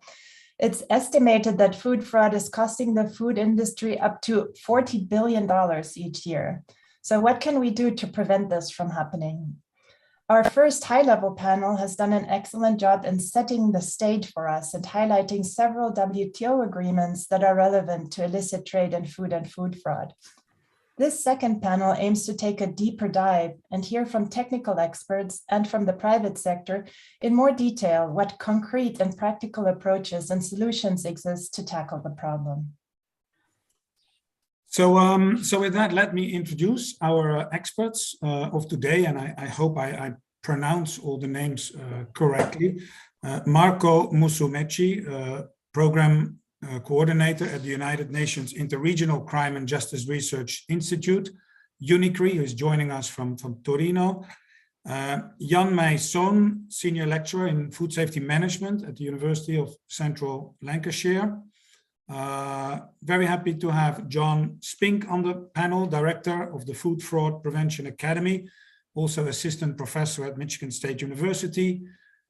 Quincy Lissar, Executive Director of SAFE, and last but not least, Carmen Boulon, Legal Officer at the Development Law Service at the Food and Agriculture Organization, the FAO, in Rome. This webinar will last for 1 hour and 30 minutes. Melvin and I will ask each of the panelists 2 rounds of questions, after which there will be time for questions from the audience. If you have questions for the panelists, please send them to dialogues@wto.org. So now let me open the first round of questions. Marco, your organization's work deals with organized crime. How does illicit trade and food fraud fit in with organized crime more generally? What's the broader picture here? Who are these organizations? What do they look like? How do they operate? And why are they involved in food trade? Over to you, Marco. Christian, thank you very much. Thank you very much for having me here. A lot of these issues have been already touched upon by the previous panel. But let me try to put some elements clear. Like, first of all, when we talk about organized crime, we don't have to think that every time it's a big Camorra-like mafia-type criminal organization rooted in the territory, pyramidal, and so on and so forth. The UN Convention is very clear on that, on Article 2A. It's basically a group of at least 3 people who are working in concert for a certain period of time for the pursuit of a financial or other material benefits. And you can find a lot of these criminal organizations involved in food frauds across the board. Now, but I will focus only on those traditional types of mafia to show exactly how this is interesting also for them. And the main question is, why is it interesting for the profits? There's a lot of money to be made. We heard it already. On the other hand, risks are not that high because it is not recognized as a serious crime. So the attention of law enforcement is in many cases somewhere else. Even if shipments are caught, it's difficult then to trace back the identity of the real criminals. So they basically go unpunished, or they lose the container. So it's basically a business risk for them. They are interested on many different levels, and I will escalate. First level, there are a lot of national cases that we can see. We have cases from Operation Opson, cases in Bulgaria of rotten cheese, 3,000 tons of rotten cheese ready to be processed into some different kind of food. Again, rotten cheese in Jordan together with 4,000 liters of fake energy drinks. So they're basically targeting everything. They can sell it, they can make profit, they target it. But if I am a Camorra guy, I might be interested in doing even something more. So how can I operate as a Camorra guy? Well, first of all, I have a real influence on the control of the territory where I'm operating. There are several cases around the area of Naples where organized crime imposed the use of their own produced cheese. Don't ask me how it was produced, how it was preserved. We have no idea about that. But they imposed this cheese to all the pizzerias because you buy the cheese from them, or I burn your shop into ashes. So you buy the cheese from them, and they were forced to use it. There is a way of controlling the territory and pushing their products. Of course, they also need someone to produce the cheese they want to sell. And here we open a totally different door because it's a link with the infiltration of organized crime into the legal economy. It's the link between the interest of organized crime in acquiring economic activities at large to pursue their goals. Now, traditionally, we think that this is more a matter of construction companies, earth-moving companies, that's where organized crime is invested. Not at all. It's still there. It's still prominent. But for instance, in a study that we did some years ago, the infiltration into the food sector industry in Italy, at least, was the top third most infiltrated sector. So they control restaurants, they control food producers, they control food distributors. There's a big case, again, of the Camorra controlling dairy products distributor in the whole south of Italy. So these are the guys who are then delivering to supermarkets. Who's going to control them? That makes a lot of power to organized crime to sell their products, to feed their products directly into the supply chain, and even to trade them at the international level. This is another important element. The other element is trying to flying low and not under the radars. So we heard in the previous panel, there is a lot of interest into products which have a value. There's also a lot of interest in products that don't have that much of a value because they're not under the radar. That's the case of the fake vegetables that my director mentioned. Who's going to look into fake vegetables? And there's a big case that we can then talk later if there is interest into the questions and answer session, really linking the Camorra to Germany with a modus operandi, which was very similar to many other crimes. Let me close. Again, if I am a Camorra, guys, I can even do more. There are cases where food companies trading food were used also to trade drugs. You simply hide the drugs into, for instance, tomato cans. Google a similar case that happened between Morocco and Spain. The criminals owned the full line, producing and distributing. They simply started putting drugs into the tomato cans and distribute them in this way. So there are a lot of things you can do as a criminal when you own these kind of companies.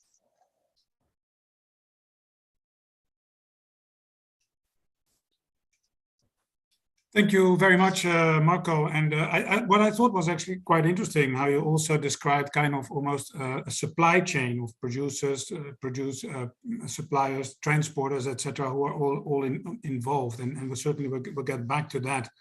I wanted to pose a question to Jan. Jan, we know that smuggling of food and agricultural products results in significant revenue loss for governments, and I should also say the private sector. But it can also result in the unwanted introduction of plant pests and animal diseases and even contaminated food products. So what, according to you, are the risks to countries, agricultural economies and their health status? Over to you, Jan. Thank you, Melvin, for your question. There are substantial risks, whether they are financial, veterinary, phytosanitary, or public health risk. And let's use plant pests as an example. And pests or invasive alien species, they are particularly harmful and could cause significant economical, ecological, and societal impacts. Now, let's take, for example, the introduction of pests such as the tomato leaf miner. So this is a type of moth that could significantly reduce tomato yields in affected countries. And financial losses would include loss of household income due to a reduction in sales, higher production costs, and investment in pest management. And in fact, studies have been carried out to estimate the economic costs of such pests to crops. For example, household surveys have actually been carried out in 2018 in Kenya, where the farmers reported that they've lost a big proportion of their crops due to these pests. And based on the farmers' estimate, this is about at least 114,000 tons, which translates to $59.3 million in economic loss.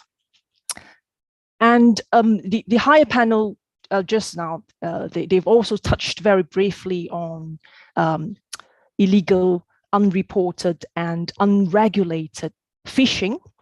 And in fact, there's a global estimation for such kind of unreported catches, which, if let's say it came from the legitimate catches, this would actually contribute between 26 to 50 billion US dollars back into the economy.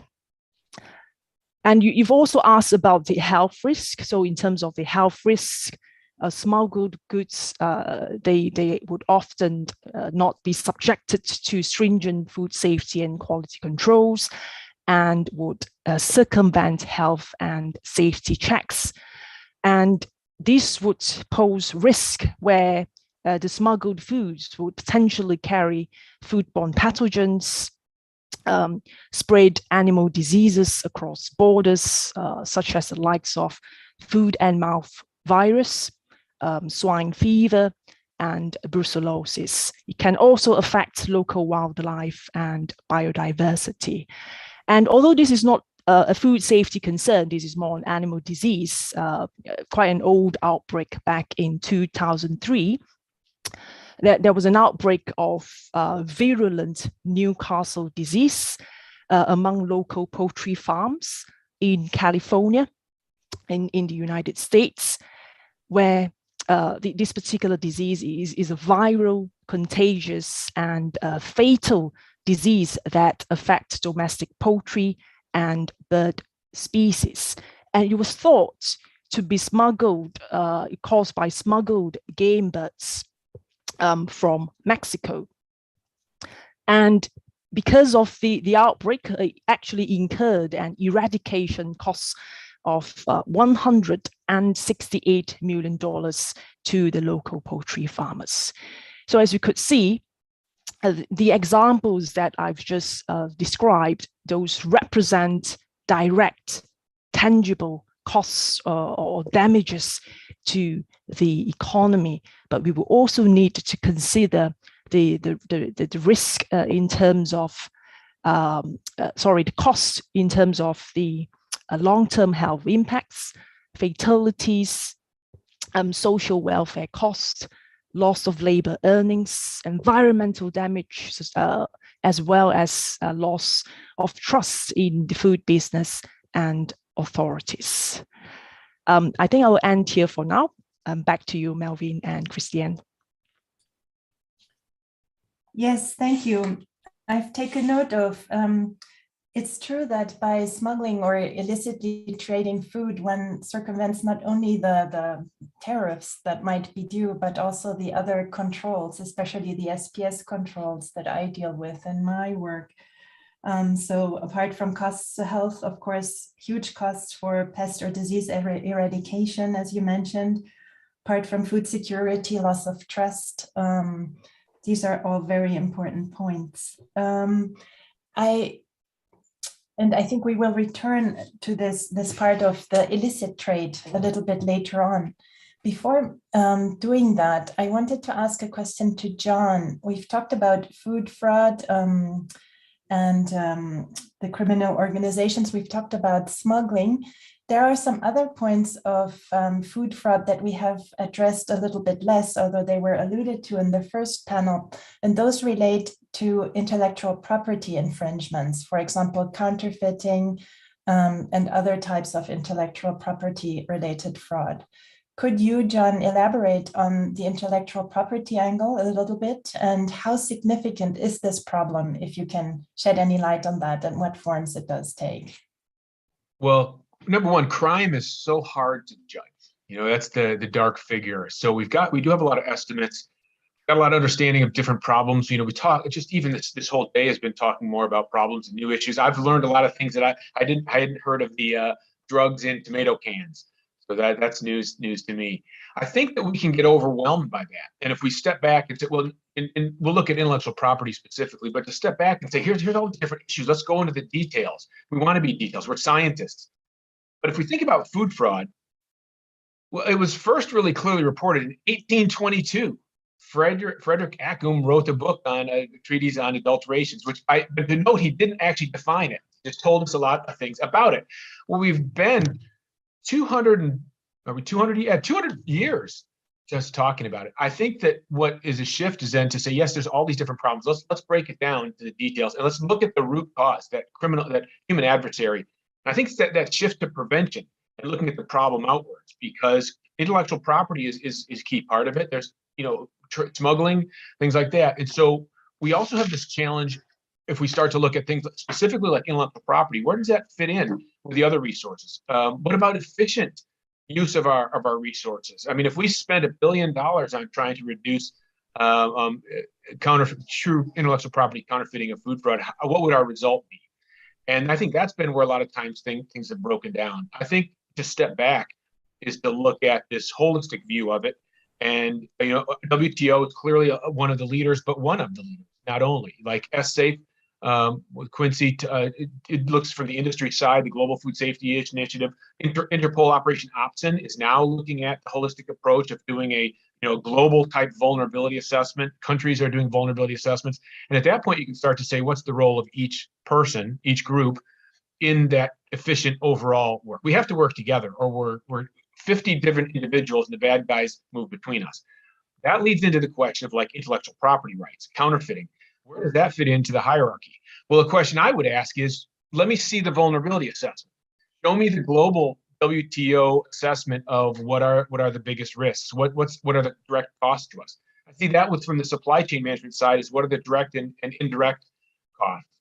Truly lost sales, or is it lost opportunity? That's important as well. But to get down to the detail, if there's not a single, it doesn't have to be very detailed. That's enterprise risk management. COSO managerial accounting practices have this for industry. You start at the very high level, and just start to prioritize, and not only the risk of what is that likelihood and consequence, but what are the risk treatments and how efficient are they? That then would lead us to something like intellectual property rights or smuggling that we just heard about, to say what are the most efficient things we could do. Number one is Interpol Opsin has identified, for them, intellectual property counterfeiting has been less than 1% of what they've been pursuing. I think it's partially because it's easier to find the direct impacts of some diluted product. But so then we start to say, well, yes, it is still a problem we should deal with, but if it's a smaller problem, where should it fit in the priority? At that point, then we start to look at those true countermeasures. What can we do very, very efficiently to work on it? So I'm addressing your question and not addressing your question, because it gets back to show me, let me see the vulnerability assessment, and let's talk about risk treatments that could immediately, efficiently reduce it. If the last thing I'll say is the proposal to our group should be that if we're asking whoever has, let's say someone has $10 million, we're going to them to say, this is the most efficient use of your $10 million to spend in the world on reducing public health or increasing trade. We can't say that we don't have that type of assessment. We can't really be efficient. Thank you, John, and thank you also for that very small history class, even going back to 1822. That was really great. I also hear your comment about the vulnerability assessment. Of course, we get to speak about that a bit later in the panel, because it would also be interesting to hear a bit more about, vulnerability assessments that the private sector is carrying out, and perhaps, data that become available from that. But I do also hear you saying that, yeah, it's at the moment, without that assessment, it's not really clear where sort of IP issues stand in the priority ranking. I would like to ask a question to Carmen, and sort of being a lawyer myself, I'm particularly excited about the next question, as you can imagine. Carmen, the FAO, supports governments on agricultural regulatory issues. Now, on the basis of FAO's experiences, in this area, going back, a number of years, what are the main sort of regulatory and legislative trends and options for regulating food fraud? Over to you. Thank you very much for this question, Melvin. So although food fraud is a very old problem, and Massimo Torreira has referred to great examples of very old legislation addressing food fraud, it is also very much rapidly evolving, largely due to the technological and global dimensions of modern food supply chains. And so the regulatory responses to food fraud must adapt to these changes. Food fraud is not easily defined, let alone regulated. However, there appears to be an emerging consensus that, legally speaking, food fraud consists of specific elements, including the intention, the deception, and motivation for undue advantage. This definition could help delineate food fraud from offenses related to food safety and food quality when examining legal frameworks to regulate this problem. There are several international legal instruments that provide guidance for effective national regulation of food fraud, such as the WTO agreements that have been explained before, the Codex standards, but also the Vienna Convention on Contracts for the International Sale of Goods, or the UNICRE Principles of International Commercial Contracts. At the national level, effective strategies to address food fraud start with food systems thinking and pay attention to a multifaceted approach that focuses on balancing prevention with controls while protecting consumers. Interesting, countries have adopted or are de facto using very different regulatory strategies to address food fraud. Mr. Sharif mentioned there is no harmonization of this area of legislation in Africa, but this is indeed the case also in many other regions. Many countries regulate food fraud within the framework of food safety and quality legislation, including rules on standard setting, labeling, and quality control. Consumer protection legislation and strategies offer also a number of ways for governments and food companies to protect consumers from food fraud. While contract law provides entry points for the private enforcement against fraudulent practices. Criminal and administrative codes can also define food fraud infringements and sanctions that complement the regulatory framework. Finally, some countries address food fraud within the specific regulatory provisions of specific trade practices, as it is the case, for instance, for the food fraud that occurs within the e-commerce of food. Also, private regulatory strategies for addressing food fraud in global value chains, but also at domestic level, have emerged. And there remains ample room for strategic use of private law legal tools to control food fraud, especially transnational contracts. self-regulation and co-regulation strategies, and public-private coordination opportunities for food fraud in global value chains, including the development of best of good practices by food companies, provide good opportunities for exploration and consideration. To conclude, it's worth stressing that national governments cannot fully address food fraud, but just enacting a single law or a single strategy.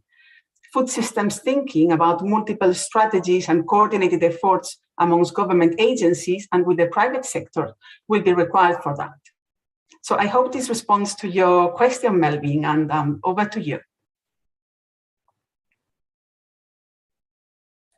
Thank you, Carmen, and thank you for those important elements. A lot of food for thought there.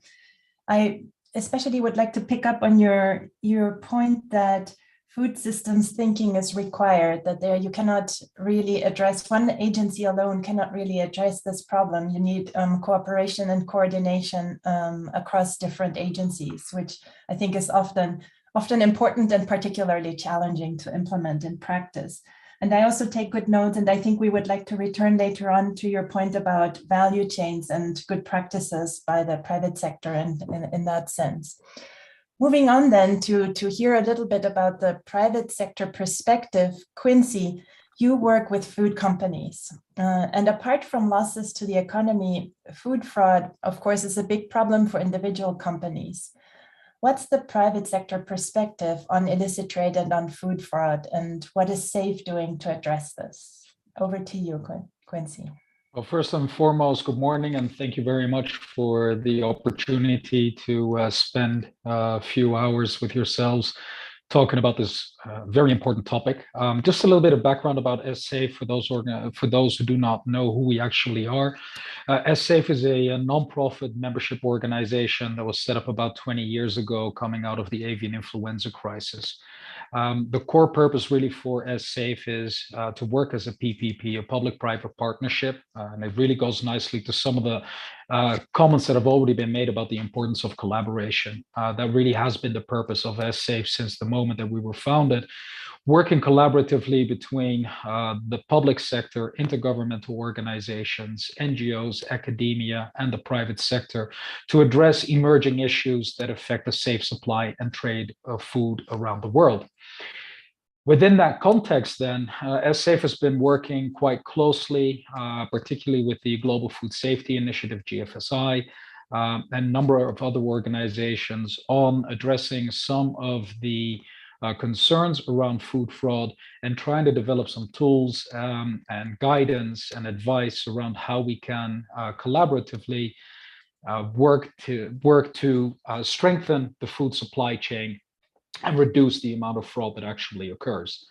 So what have we actually done in the past? We've done two things mainly.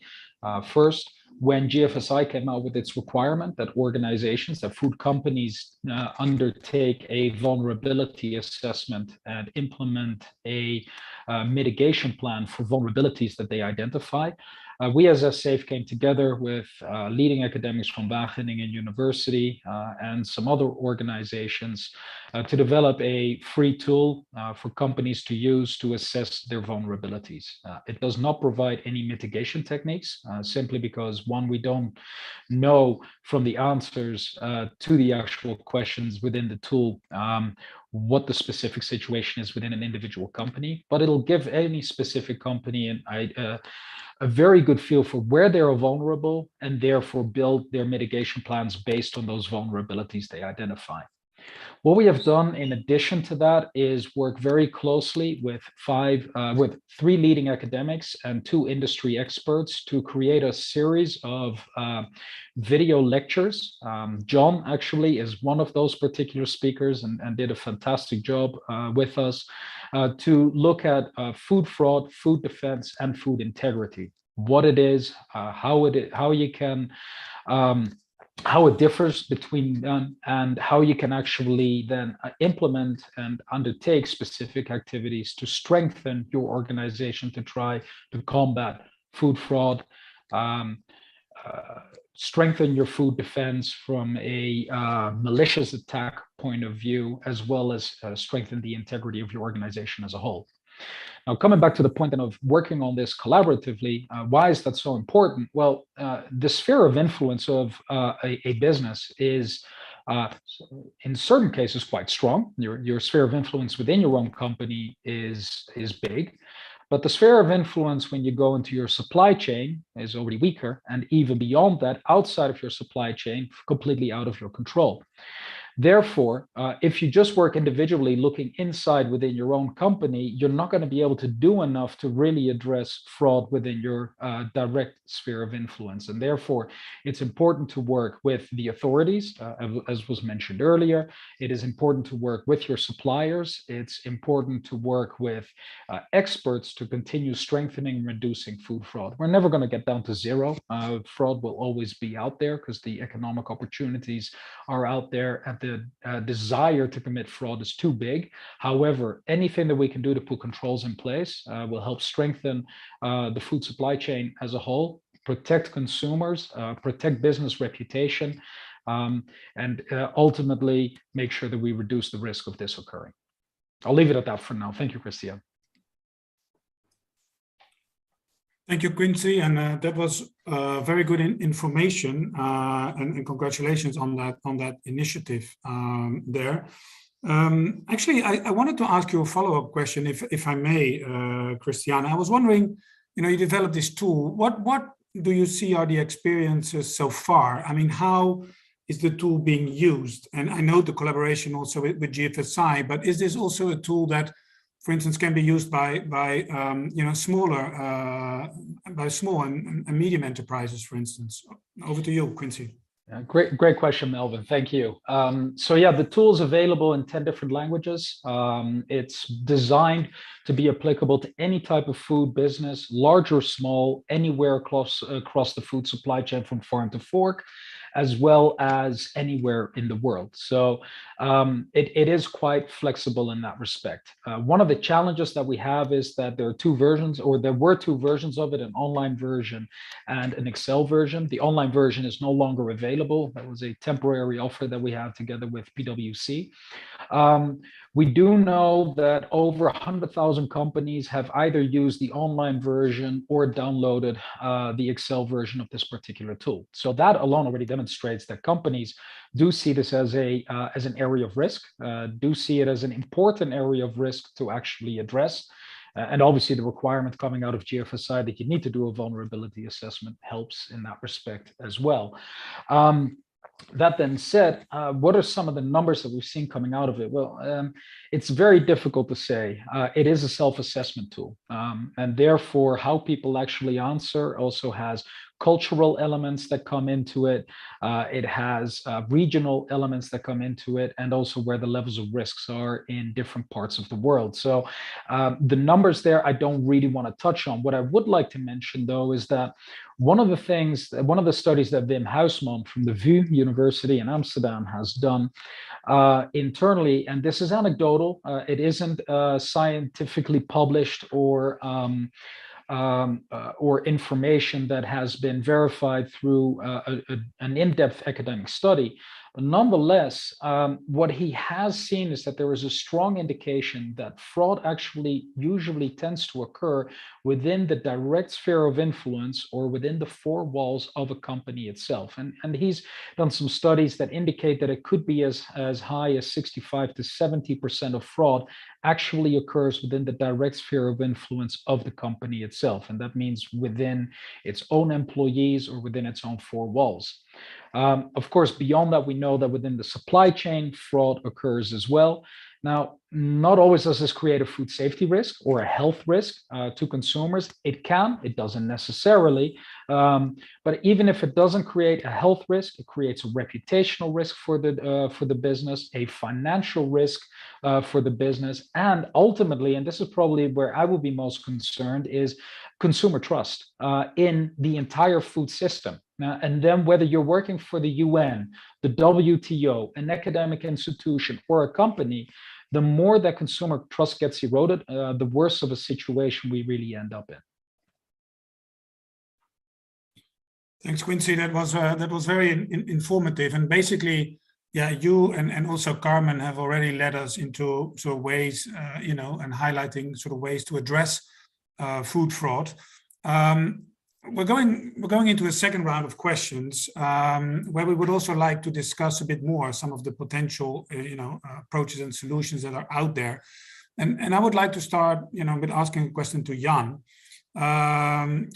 So starting with illicit trade, Jan, what can you tell us about strategies to prevent food smuggling? I mean, what is currently in place, and what could be strengthened? What could be done to strengthen these approaches, basically? Over to you, Jan. Thank you very much for the question, Melvin.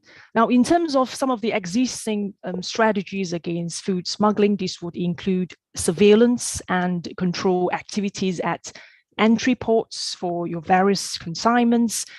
This would include your standard documentary checks, targeted and random checks on consignments, X-ray scanning, sampling, destruction of consignments, or even revocation of licenses, or restrict operators' movements for a period of time. Another key existing strategy would be international collaboration, as alluded by all the panelists. A perfect example is the collaboration between the European Anti-Fraud Office. They worked in collaboration with the Norwegian and Swedish custom, and they were successful in intercepting a truck that was trying to smuggle 28 tons of fresh garlic into Europe. So a country where they produce loads of garlic at low production costs, this would serve as an attractive business model to smugglers. So what the smugglers did were they imported the garlic into Norway, where customs duties are exempted, so only value-added tax needs to be paid. So it was imported into Norway, but it wasn't placed into the Norway market, and the driver was caught when he was trying to cross the border into Sweden. Another existing strategy is more in terms of information sharing.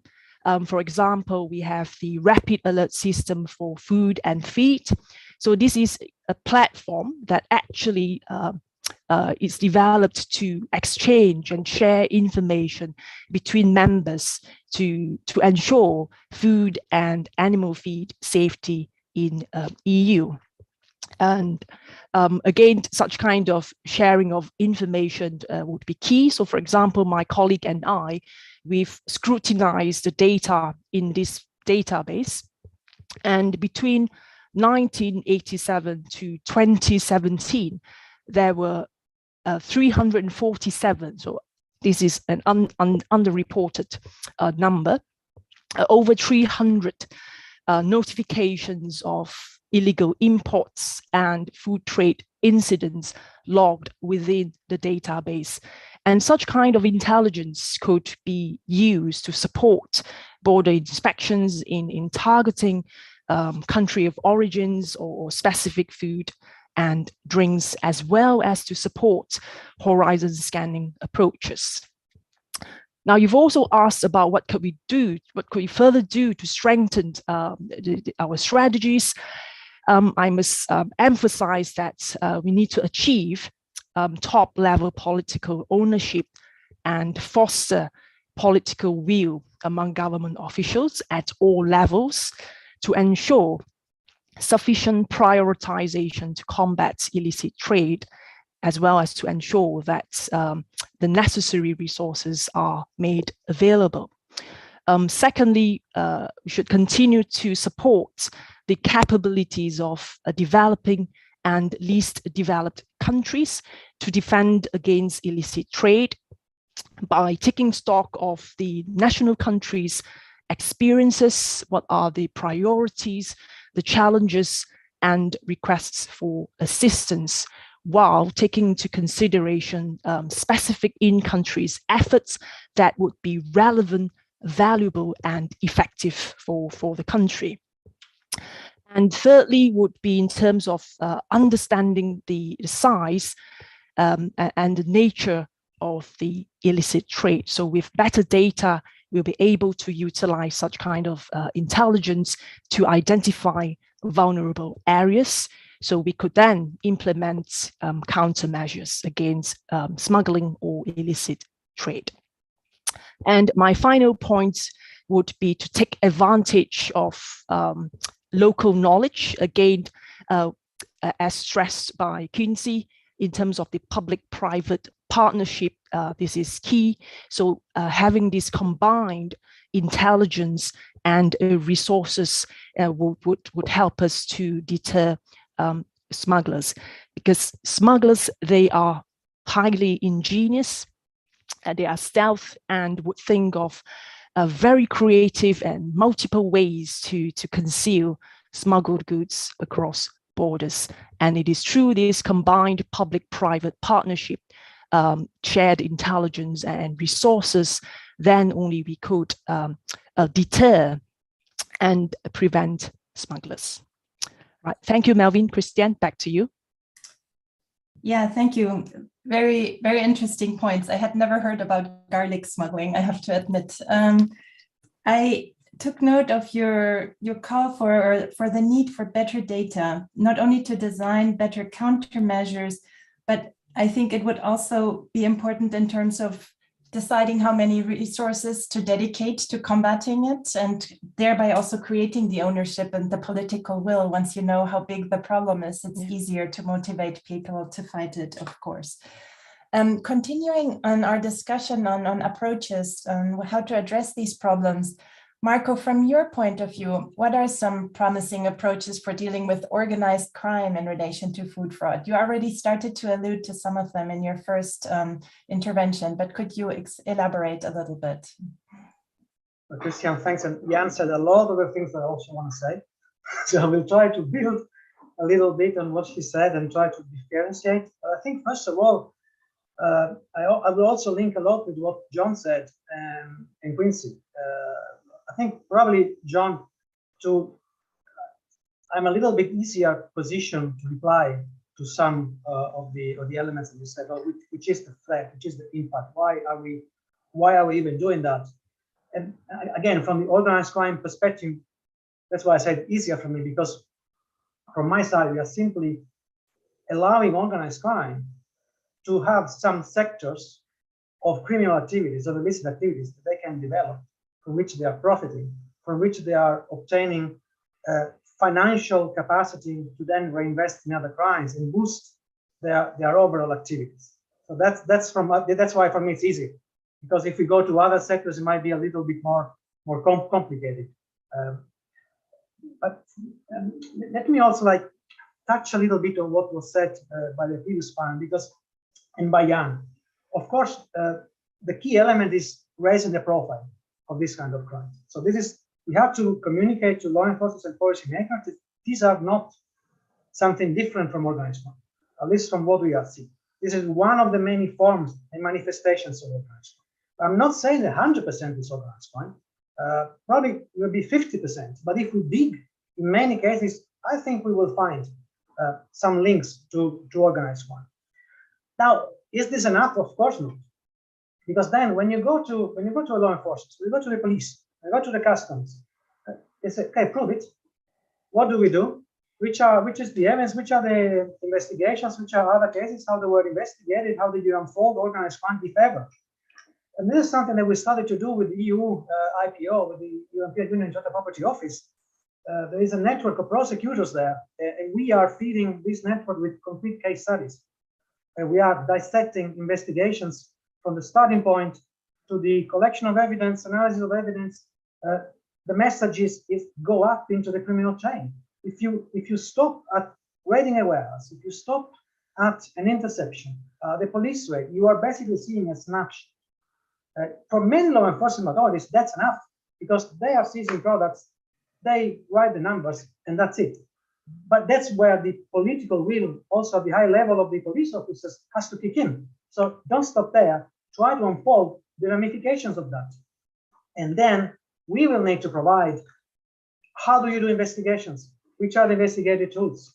Even from the technological point of view, you have to go into emails. You have to understand which are all the different elements that were connected to this crime. You will have to analyze mobile devices. You will even have to use technology to test the food products and try to understand when you go up the chain, if they are basically part of the same fraudulent scam. Again, we have cases on that we can present. So if there is an interest, the viewers put a question and we will discuss more about that. So this is key. I like a lot what Quincy and Jan said about the cooperation with the private sector. Again, there is one case which really shows it. It's a case on counterfeit beer sold in the big beer kegs of 50 liters, directly sold to pubs and clubs. All the preliminary investigations, observations, collection of evidence, and attachment of evidence, which are available only in some countries, was done by the private sector. Without all that kind of private sector preliminary investigation, the case very probably would have not been investigated and prosecuted successfully. So that kind of cooperation is key. If we go to the medicine sector, let's look at what the MHRA, the UK did, the Medicine Health Regulatory Authority. Up to some years ago, John, help me if you think it's still ongoing. There was a very good cooperation with the private sector for the medicines. They were with PSI, Pharmaceutical Institute. They were sharing intelligence on a regular basis because the private sector is collecting that kind of evidence and working through association that might make a difference. This is my message. Thank you, Marco. That was very interesting. And yeah, I pick up on those 2 points. One, a collaboration with the private sector.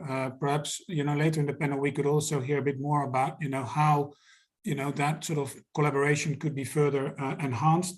The other point I think is very important and was already made by several speakers is really enhancing awareness, raising the problems, convince higher level decision makers, I guess, also in governments to invest more. But in order to do so, we need numbers, we need data. The previous panel, I remember, also spoke about the trade facilitation agreement in the WTO, which basically says that also border agencies should work more together, should share data, because often the data are available, but they're often not shared also across the government. So that's an important point. John, I would like to turn over to you and ask you a question about traceability, because as our supply chains are getting longer, they're getting more complex, and that in itself, I guess, enhances the risk for food fraud to occur. Traceability plays a key role in safeguarding the integrity of food production. So could you explain the role of traceability in food fraud prevention?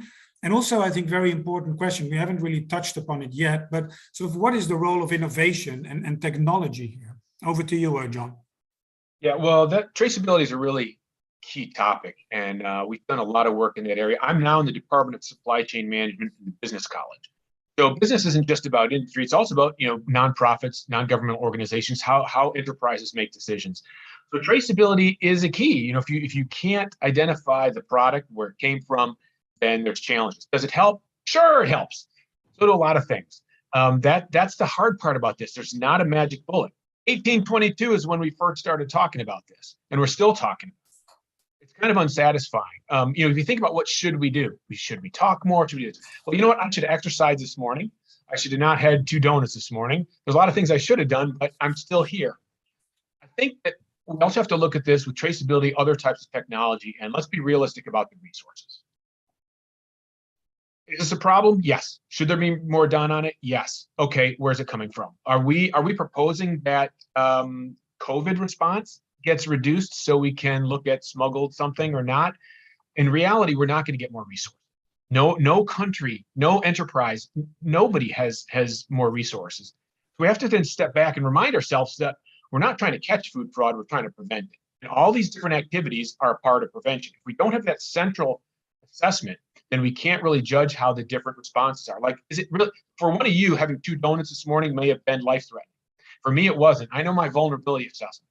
So that's a key. I think also we talked about regulations and laws. And so traceability is key to figure when we're there to be able to, clearly define where there's been a gap. But also we don't If we get to court, we've kind of already lost. The goal is not to catch food fraud. The goal is to prevent it from occurring in the first place. And we do need to go to court, but think about how many cases get to court and how many cases get prosecuted. It's not like there's 10 bad guys and we can go arrest 8 of them and the world's a safer place, as Quincy alluded to. And the UNICRE work, I love that. I use your stuff all the time. I'm a big fan. And especially because you set some foundations, some definitions, some scope. We build upon that. And that's a key looking at this, of that prevention. I think that there from the supply chain, we say, okay, traceability, what's the role? What's the role of technology? So we need to first identify the supply chain. Where's the product moving? Now, does traceability help or not? Well, if the product's completely outside the supply chain, then it doesn't help because we're monitoring at borders, different places. We never see it. So back to the UNICRE piece is looking at situational crime prevention. We're looking at why crime occurs. The number one goal of organized crime is not to make money. Okay, there's the quote for today. Your number one goal of organized crime is not to make money. It's to not get caught. So if we put things in place like traceability and other things that lead to evidence, then they see it, they avoid that. So if we shift to look at, well, even like smuggling, that Jan mentioned, that smuggling, that's so difficult to deal with smuggling because a lot of times it's not through a legitimate port. So if we do take those situational crime prevention and hotspot analysis opportunities, we look at this and say, okay, why are they smuggling? What's their goal? Their end goal is not to just get some birds in the country. Their goal is to sell it. So how are they selling it? Let's say it's meat that gets in the country. They're importing it. Do they use it at their own restaurants? Then you never see it in the marketplace. If they import it to sell it to other people, then it's entering commerce. So if we then go at the end of it to say, if we eliminate their ability or highly reduce their ability to exchange that smuggled good. What if it's guns, drugs, violence, people? If we eliminate or reduce their ability to exchange it into dollars, into money, into whatever they're trying to get, then we reduce their motivation. That's the key. That's prevention. When they start to say it's not worth it because people are now in the marketplace, they're going to those shops and testing the meat for species with tests that they can do on the spot, and they close down the restaurant. So if someone's importing it for their own use, you can do that. And if it's going into the marketplace, then you could look at distributors. But I think that's a key is to say traceability technology.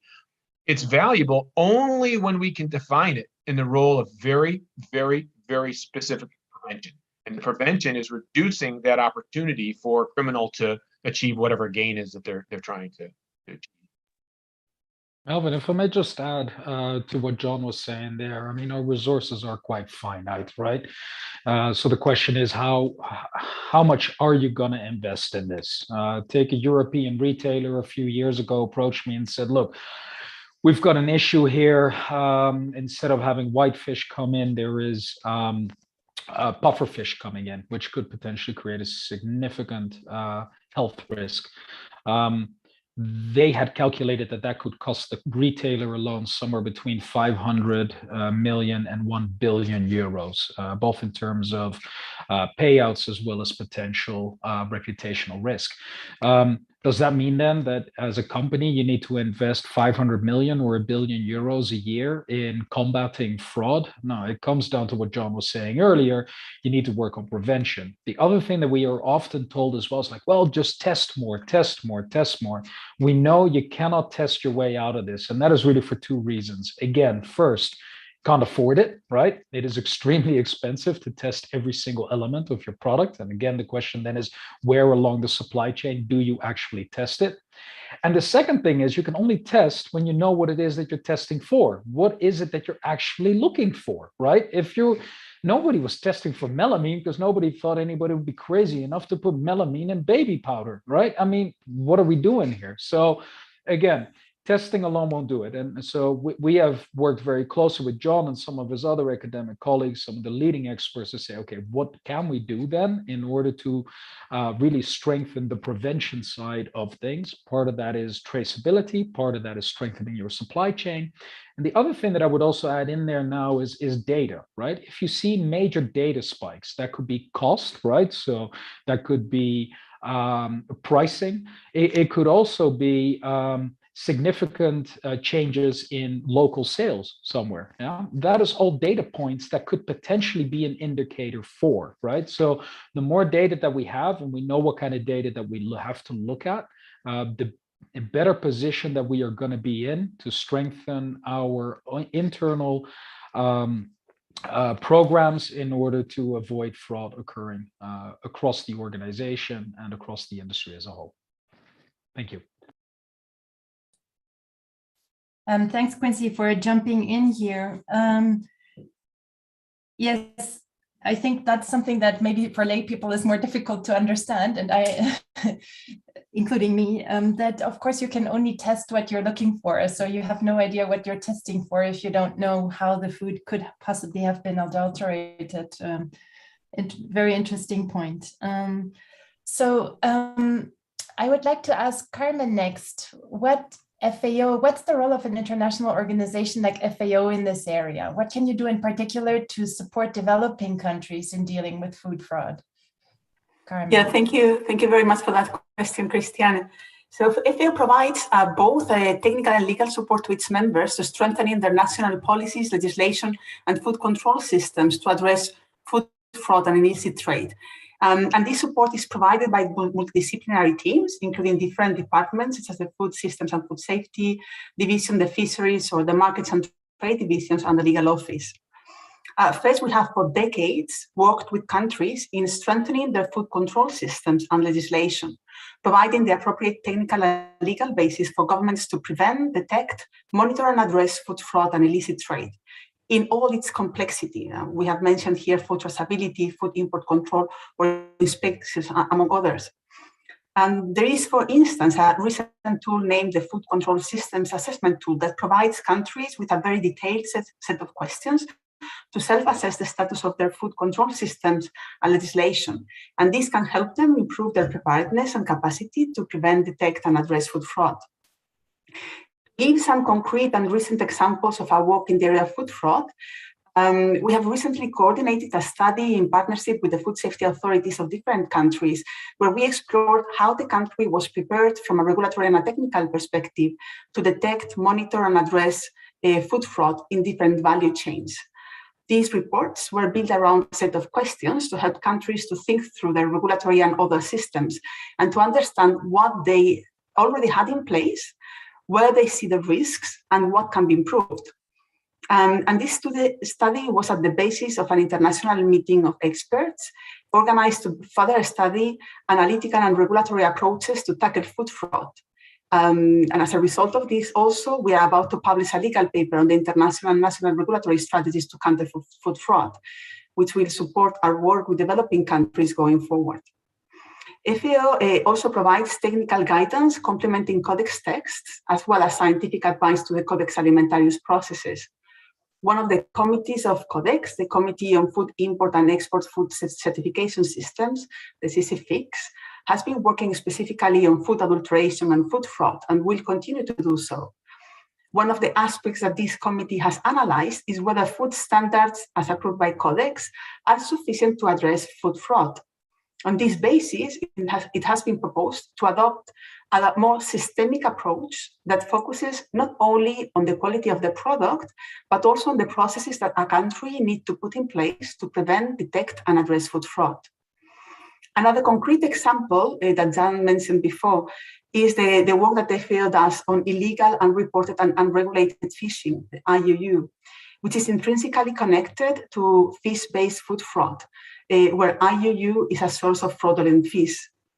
Our flagship effort on this is the FAO Agreement on Port State Measures to Prevent, Deter, and Eliminate Illegal, Unreported, and Unregulated Fishing, which was approved in 2009 and entered into force in 2016.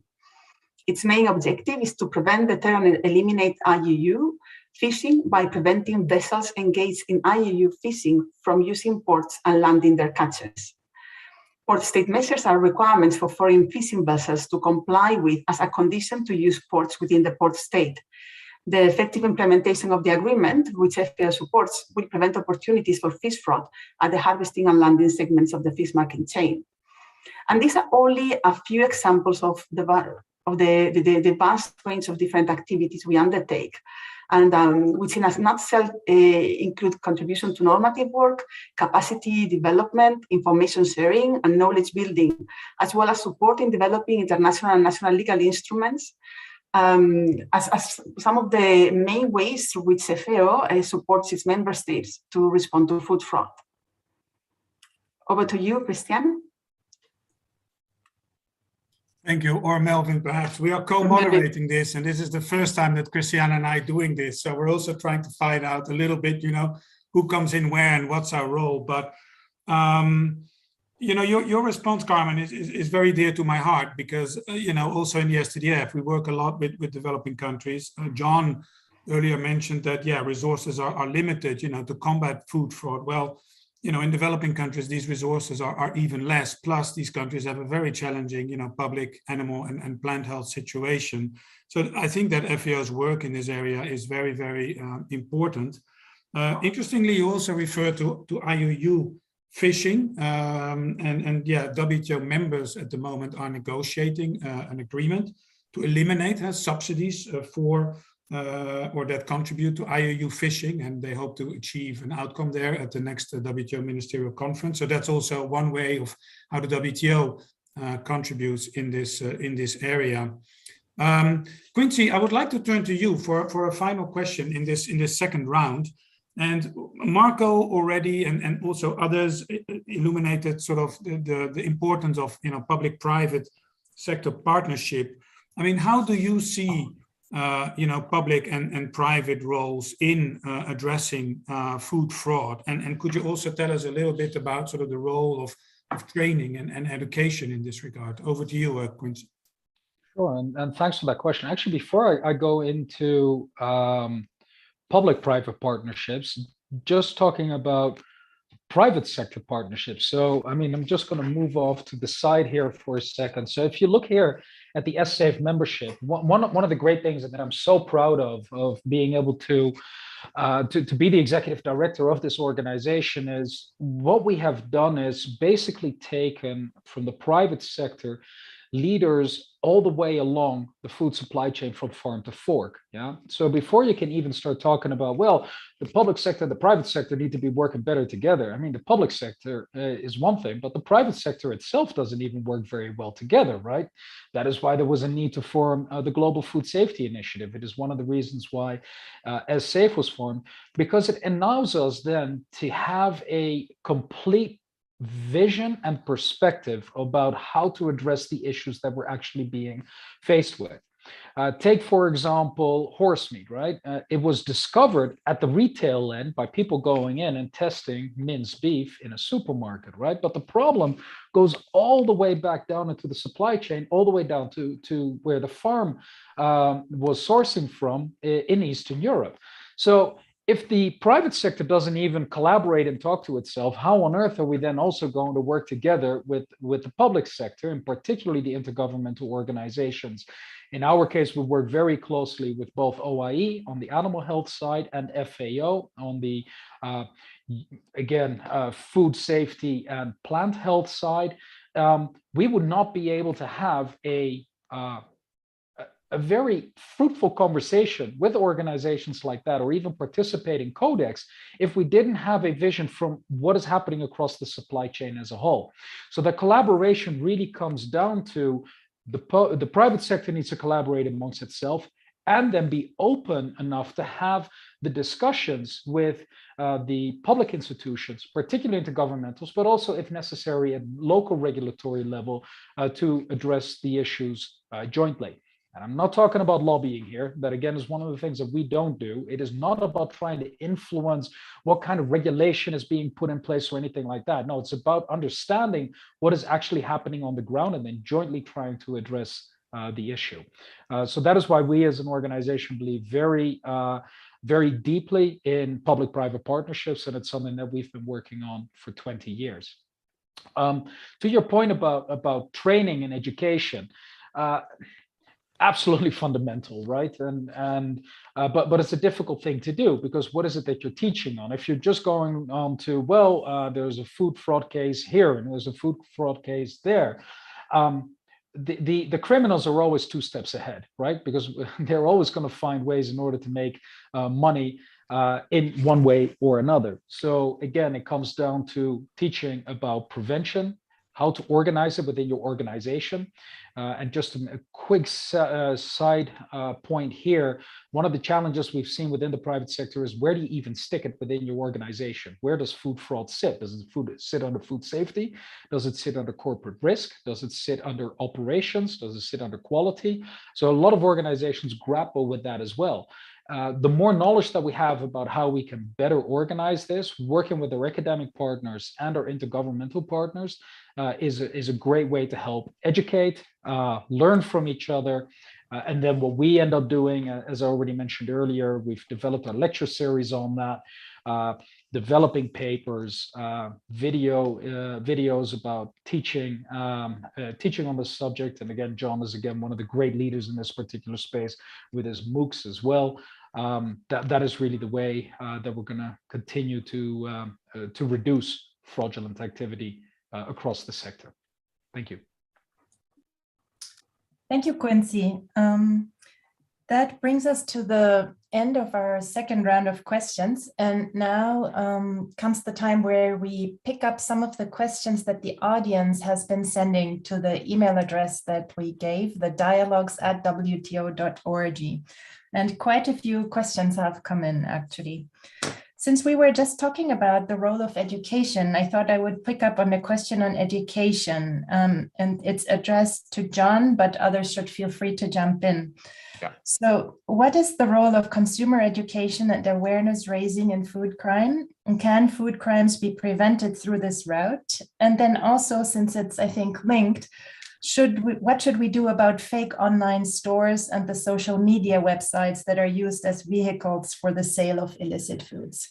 So consumer education and awareness, and also fake online stores and social media websites. Well, John, there's you want 2 to start? day-long sessions there to start. I think first off, for consumers, it's very, very difficult to identify them. I mean, some of these fraud acts are so complex that it's very difficult to tell. So that's tough.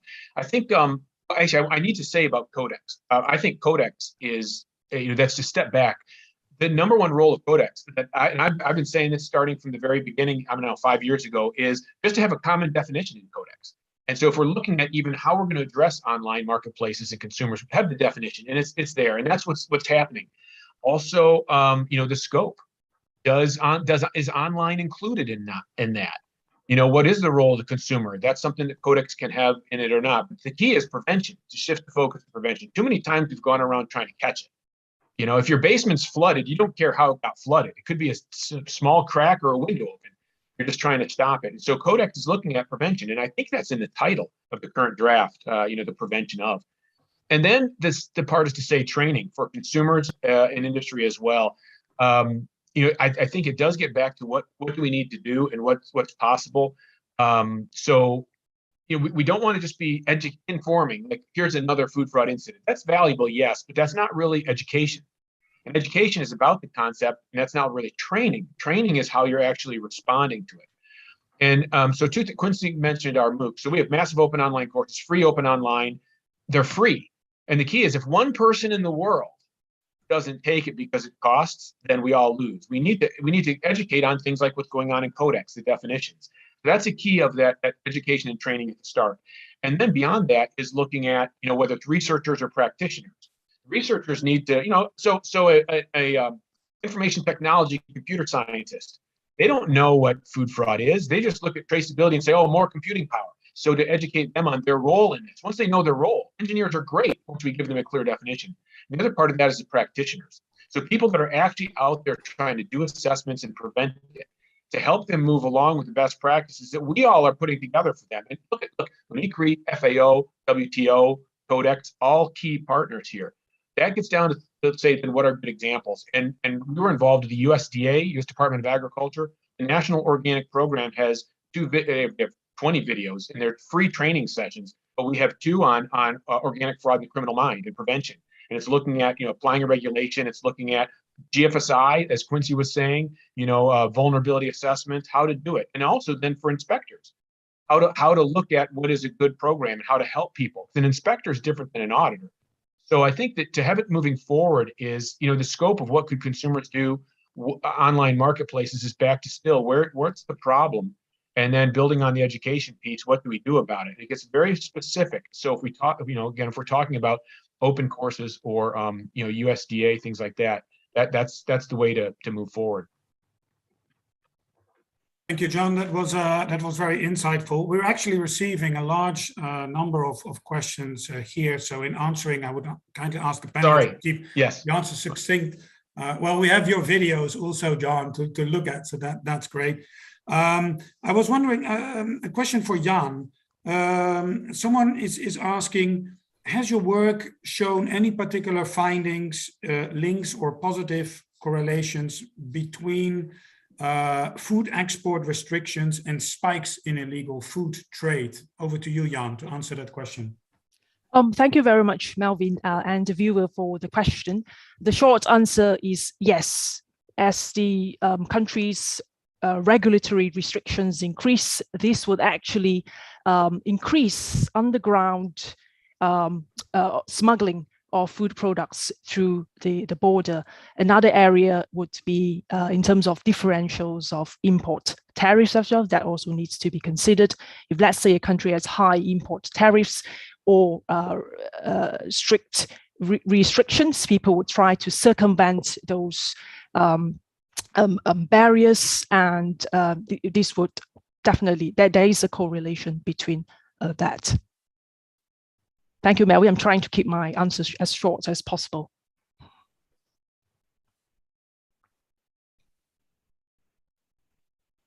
Yes, thank you. Thank you for that. And I think there is also the connection between the WTO agreements and what they're trying to do in simplifying some of the requirements and some of the red tape, which may actually help in leading to less need to circumvent the official controls and therefore less illegal trade. I would like to pick up a question to Marco next that has been submitted. It is a question about the priority areas for further research on food crime and what UNICRE may feel that it still doesn't know. So what is still out there that we don't know, Marco? There's a lot we don't know. I think, as my director said before, organized crime is extremely inventive. So there are a lot of ways in which organized crime is operating. In my view, one of the key priority areas is trying to go more into the ground. And I would like to pick up to something that John said, because I totally agree in all the things that he said, also including the prevention element. It's like what we are seeing with environmental crimes. When the crime is already occurred, it's too late. What we are trying to do is trying to increase the rate of investigations and prosecutions, because that's has a deterrent effect. And that deterrent effect may also work in a positive way in terms of keeping people out of this kind of crime. And if they think that they commit a crime and nothing happens, well, why should I try? If there is a sort of deterrence from that point of view, that might contribute as a piece of the puzzle to all the other efforts that are being put in place. That's what we are trying to do in the next 4 years. For instance, we are within the impact priorities.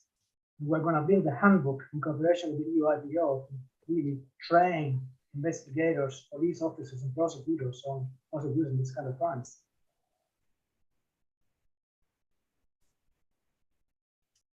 Thank you, Marco. I'd like to pose a question to Carmen. There's a viewer who would ask the following question. How can we boost the criminal responsibility associated with illicit food trade? And can online platforms and retailers themselves be held accountable? And that probably also goes back to a thought I had earlier related to your intervention, kind of what is perhaps also the balance, between self-regulation on the one hand and sort of, criminal and administrative law on the other hand. Over to you. Yeah, well, there are a lot of different questions clustered there, Melvin. I'll try to be short and provide useful insights to all of them. With regards to liability, there is an increasing trend to make sure that food operators across different stages of the food chain assume liability for the activities under the responsibility. So this is something that has been consistently introduced in most of the legislation. So now this connects directly with the issue of e-commerce, which has arising new challenges. In the area of e-commerce, as there are new actors, the allocation of different responsibilities to these actors have differed from across countries. And we have found, for instance, countries that have specific legislation that include concrete obligations to internet platforms that act as mediators. Whereas in other jurisdictions, these platforms are considered just as a regular food operator. Depending on the national regulation, the national legislation, the liability of each of these actors may depend on whether these, the sanctions are sanctions that are criminal or administrative sanctions are going to depend on both these and also the potential result of the crime. But it's indeed a very interesting topic. It's given as a result of this, there are like a lot of different new and regulatory responses, some of them specific to food legislation, others more broadly tackling all the digital markets. And there is this new legislative proposal in the EU for Digital Markets Act. And it indeed is going to be tackling one of the main areas of food fraud, as food fraud in e-commerce is rapidly increasing, and indeed a new challenge. So this is just to keep it short. Thank you, Carmen. Yes, very, very interesting. A lot of food for thought on different approaches among different countries. I have a completely different question. This one is addressed to Quincy and is about the role of big data in enhancing regulatory cooperation and food safety. Could you say anything about that? And yeah, I think I kind of already touched upon that earlier, right? So the more information that we have, the more likely we have an opportunity to know what is actually going on. But one of the big challenges, obviously, with big data is we can at times have so much information that we don't really know what we're looking at. So, I mean, then you end up with a needle in a haystack, right? So it's really a balance. I would say work with experts in this particular space to identify what some of the key touch points are, what some of the key indicators are to which you can look at data to identify where fraud may actually be occurring or where you might actually be vulnerable to fraud. And then once you've identified that and you've got those data points in place, measure them, and then follow them and act upon it if you're seeing major changes or differences.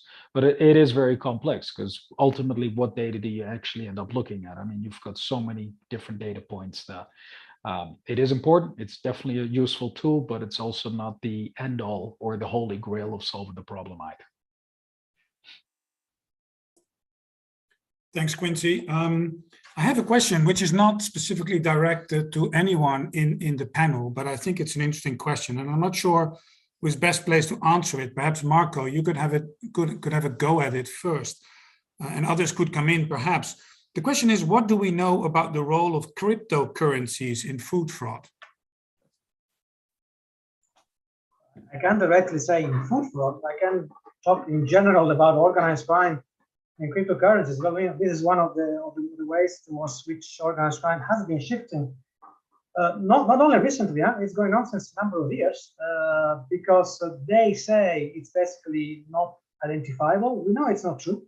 There are recent law enforcement techniques that have been developed to follow those payments and try to uncover who is behind those payments. It's only a good tool for laundering money.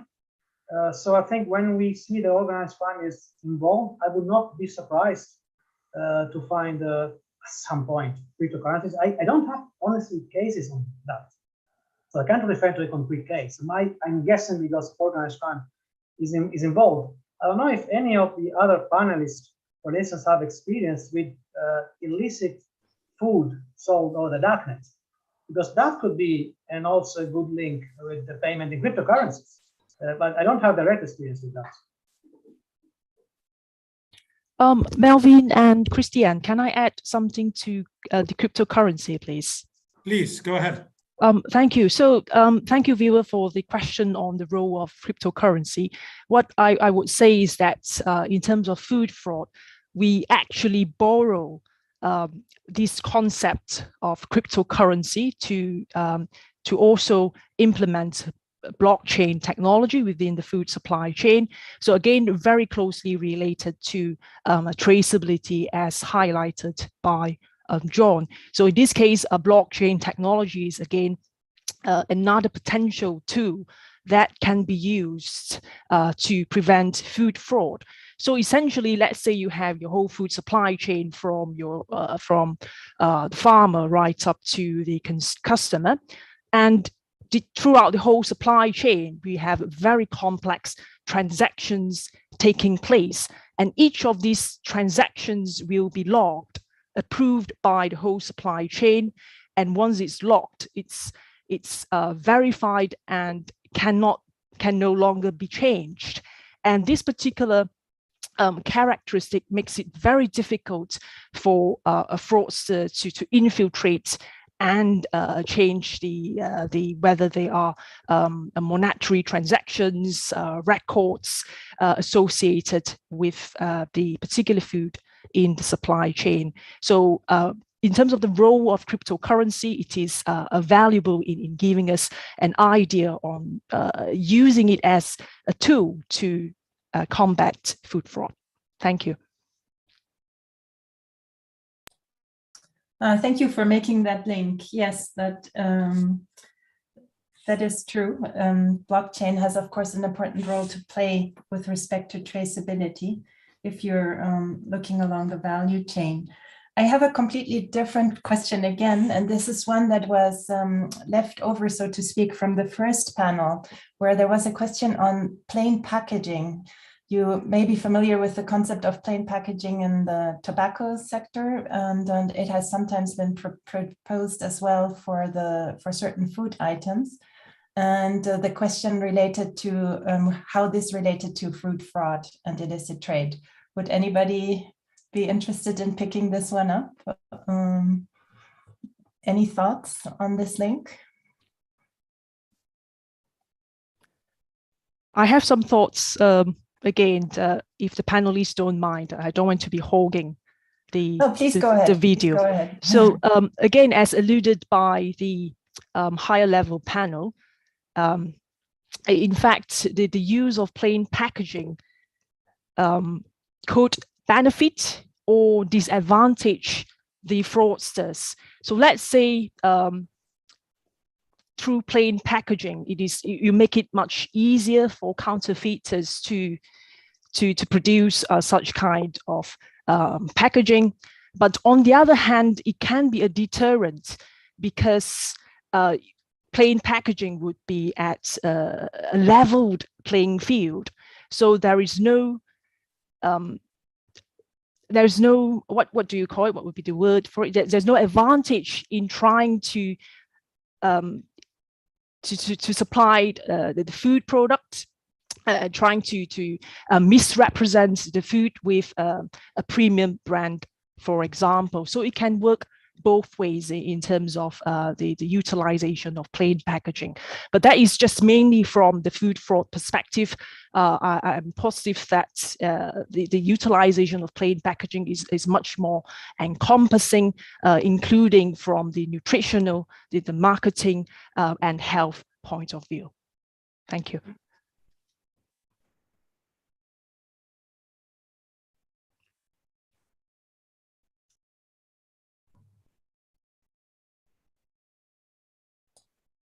Would anybody else like to pick up this question? I can add a little bit to it. I think that you're part of saying not just plain packaging, but whether it's traceability, holograms, anything, say, it's the role of technology. Part of it is, it's one thing to talk about it, it's another to think about implementation. And so really to be very realistic about what's the timeline and the cost of something to get implemented, and then also what's the true benefit. And along the ways, we could spend $1 billion on something, and or you could spend $1 billion protecting basements from leaking, and you have a couple cracks in the foundations, and you've got a lot of leaking basements. So I think there has to be some reality here. Yes, all these ideas are great, but I think a big key is that of looking at the reality of the implementation, and that all goes back to prevention. What's the supply chain? Where's the supply chain gap? If you tell me, like horse meat was an example, like Quincy brought up, others brought up, is that we say that was found in the marketplace. Well, a great spot to do testing, not as only in retail, but the retailers are buying it from someplace. If it's their own brand, they could do that testing as they receive raw materials of beef coming in. That could be at one point if they're making lasagna at one plant in the whole world. And if they do just a few tests there and let the suppliers know, then the suppliers are worried they might get caught. And unless they're buying spot from some guy in a van, which they're not, they're buying from the same people, then there's a warning right there that all of a sudden the entire network for the entire world, for your specific supply chain, you identify one spot where you could do just a few horse meat tests. Now, that's not going to protect against zebra meat or pork or something else. But the question right now is very, very specific. And there again, so the role of science and technology, at that point, blockchain traceability, holograms don't help as much as just doing some species tests at that point of receipt before you pay the invoice. Thanks, John. I would like to pick up on one final question before we wrap up this session, because we're coming to the end of this webinar. It's a question for Carmen. The question is there scope for a new international legal instrument on illegal cross-border food fraud in your view? Or I guess the alternative is, well, are the existing instruments that we have basically sufficient to tackle this problem? Over to you, Carmen. Well, illegal cross-border food would be much broader, specifically on food fraud. As I mentioned in my intervention, CCFIX, this colleagues committee, is working on food adulteration, has been working for a number of years now, has produced a couple of interesting instruments, and also very recently they have approved the fact that they will continue working on it. So these the products that they will develop, these standards, will serve as basis for countries to adjust their legislation to better tackle food fraud and food adulteration. So it's not an international treaty per se, but it's indeed an international instrument that will serve for guiding countries on the strategies for tackle food fraud. So we are all very much looking forward to seeing what comes out from that working group. And that committee. Okay, thank you, Carmen. We have a few minutes left, and we're getting really close now to the end of this webinar. Christiane and I, really enjoyed this discussion. We would like to give each panelist 30 seconds max to give us your key takeaway from this webinar, or maybe to formulate it, differently. If there is one thing that you would like the audience to remember from this webinar, what would it be? We take the order in which we started. We start with Marco, then Jan, then John, then Quincy, and then Carmen, you have the last word. So Marco, over to you, 30 seconds. How multifaceted food frauds are.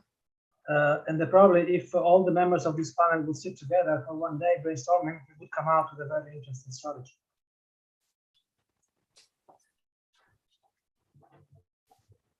So it's me now. So we've been at this for 200 years, since 1822. So I think then it's time to look at prevention, to look at the root cause, and to have that overall vulnerability assessment, however light it is. I think UNICRE is a unique place for that to possibly start, with the involvement of everybody else, just so we get a starting point and we shift that focus to prevention from trying to catch it. That allows us to have a lot more supply chain details. My key takeaway message is education, is something that could be tailored to countries' needs and could serve as a stepping stone to implement other preventative measures. And if we could create this understanding and awareness of the risk of illicit trade and smuggled foods, then we would have laid a better and a solid foundation for other forms of countermeasures. Thank you. So I'll keep it to 3 key points then. Resources are limited, so you can't test your way out of this. That leads to prevention, as John said, and we need to work collaboratively to continue to addressing this particular issue, to continue reducing fraudulent incidents across the food sector. So my taking would be that there is a variety of different types of food fraud and also a variety of different regulatory strategies to tackle food fraud. And that these strategies should be based on food systems thinking that take into consideration all the different dimensions and also foresight and being forward-looking, trying to anticipate potential problems and the potential new frauds that may occur. And for this, there is a need for collaboration, strengthen collaboration across public entities, but also with the private sector across the whole food chain.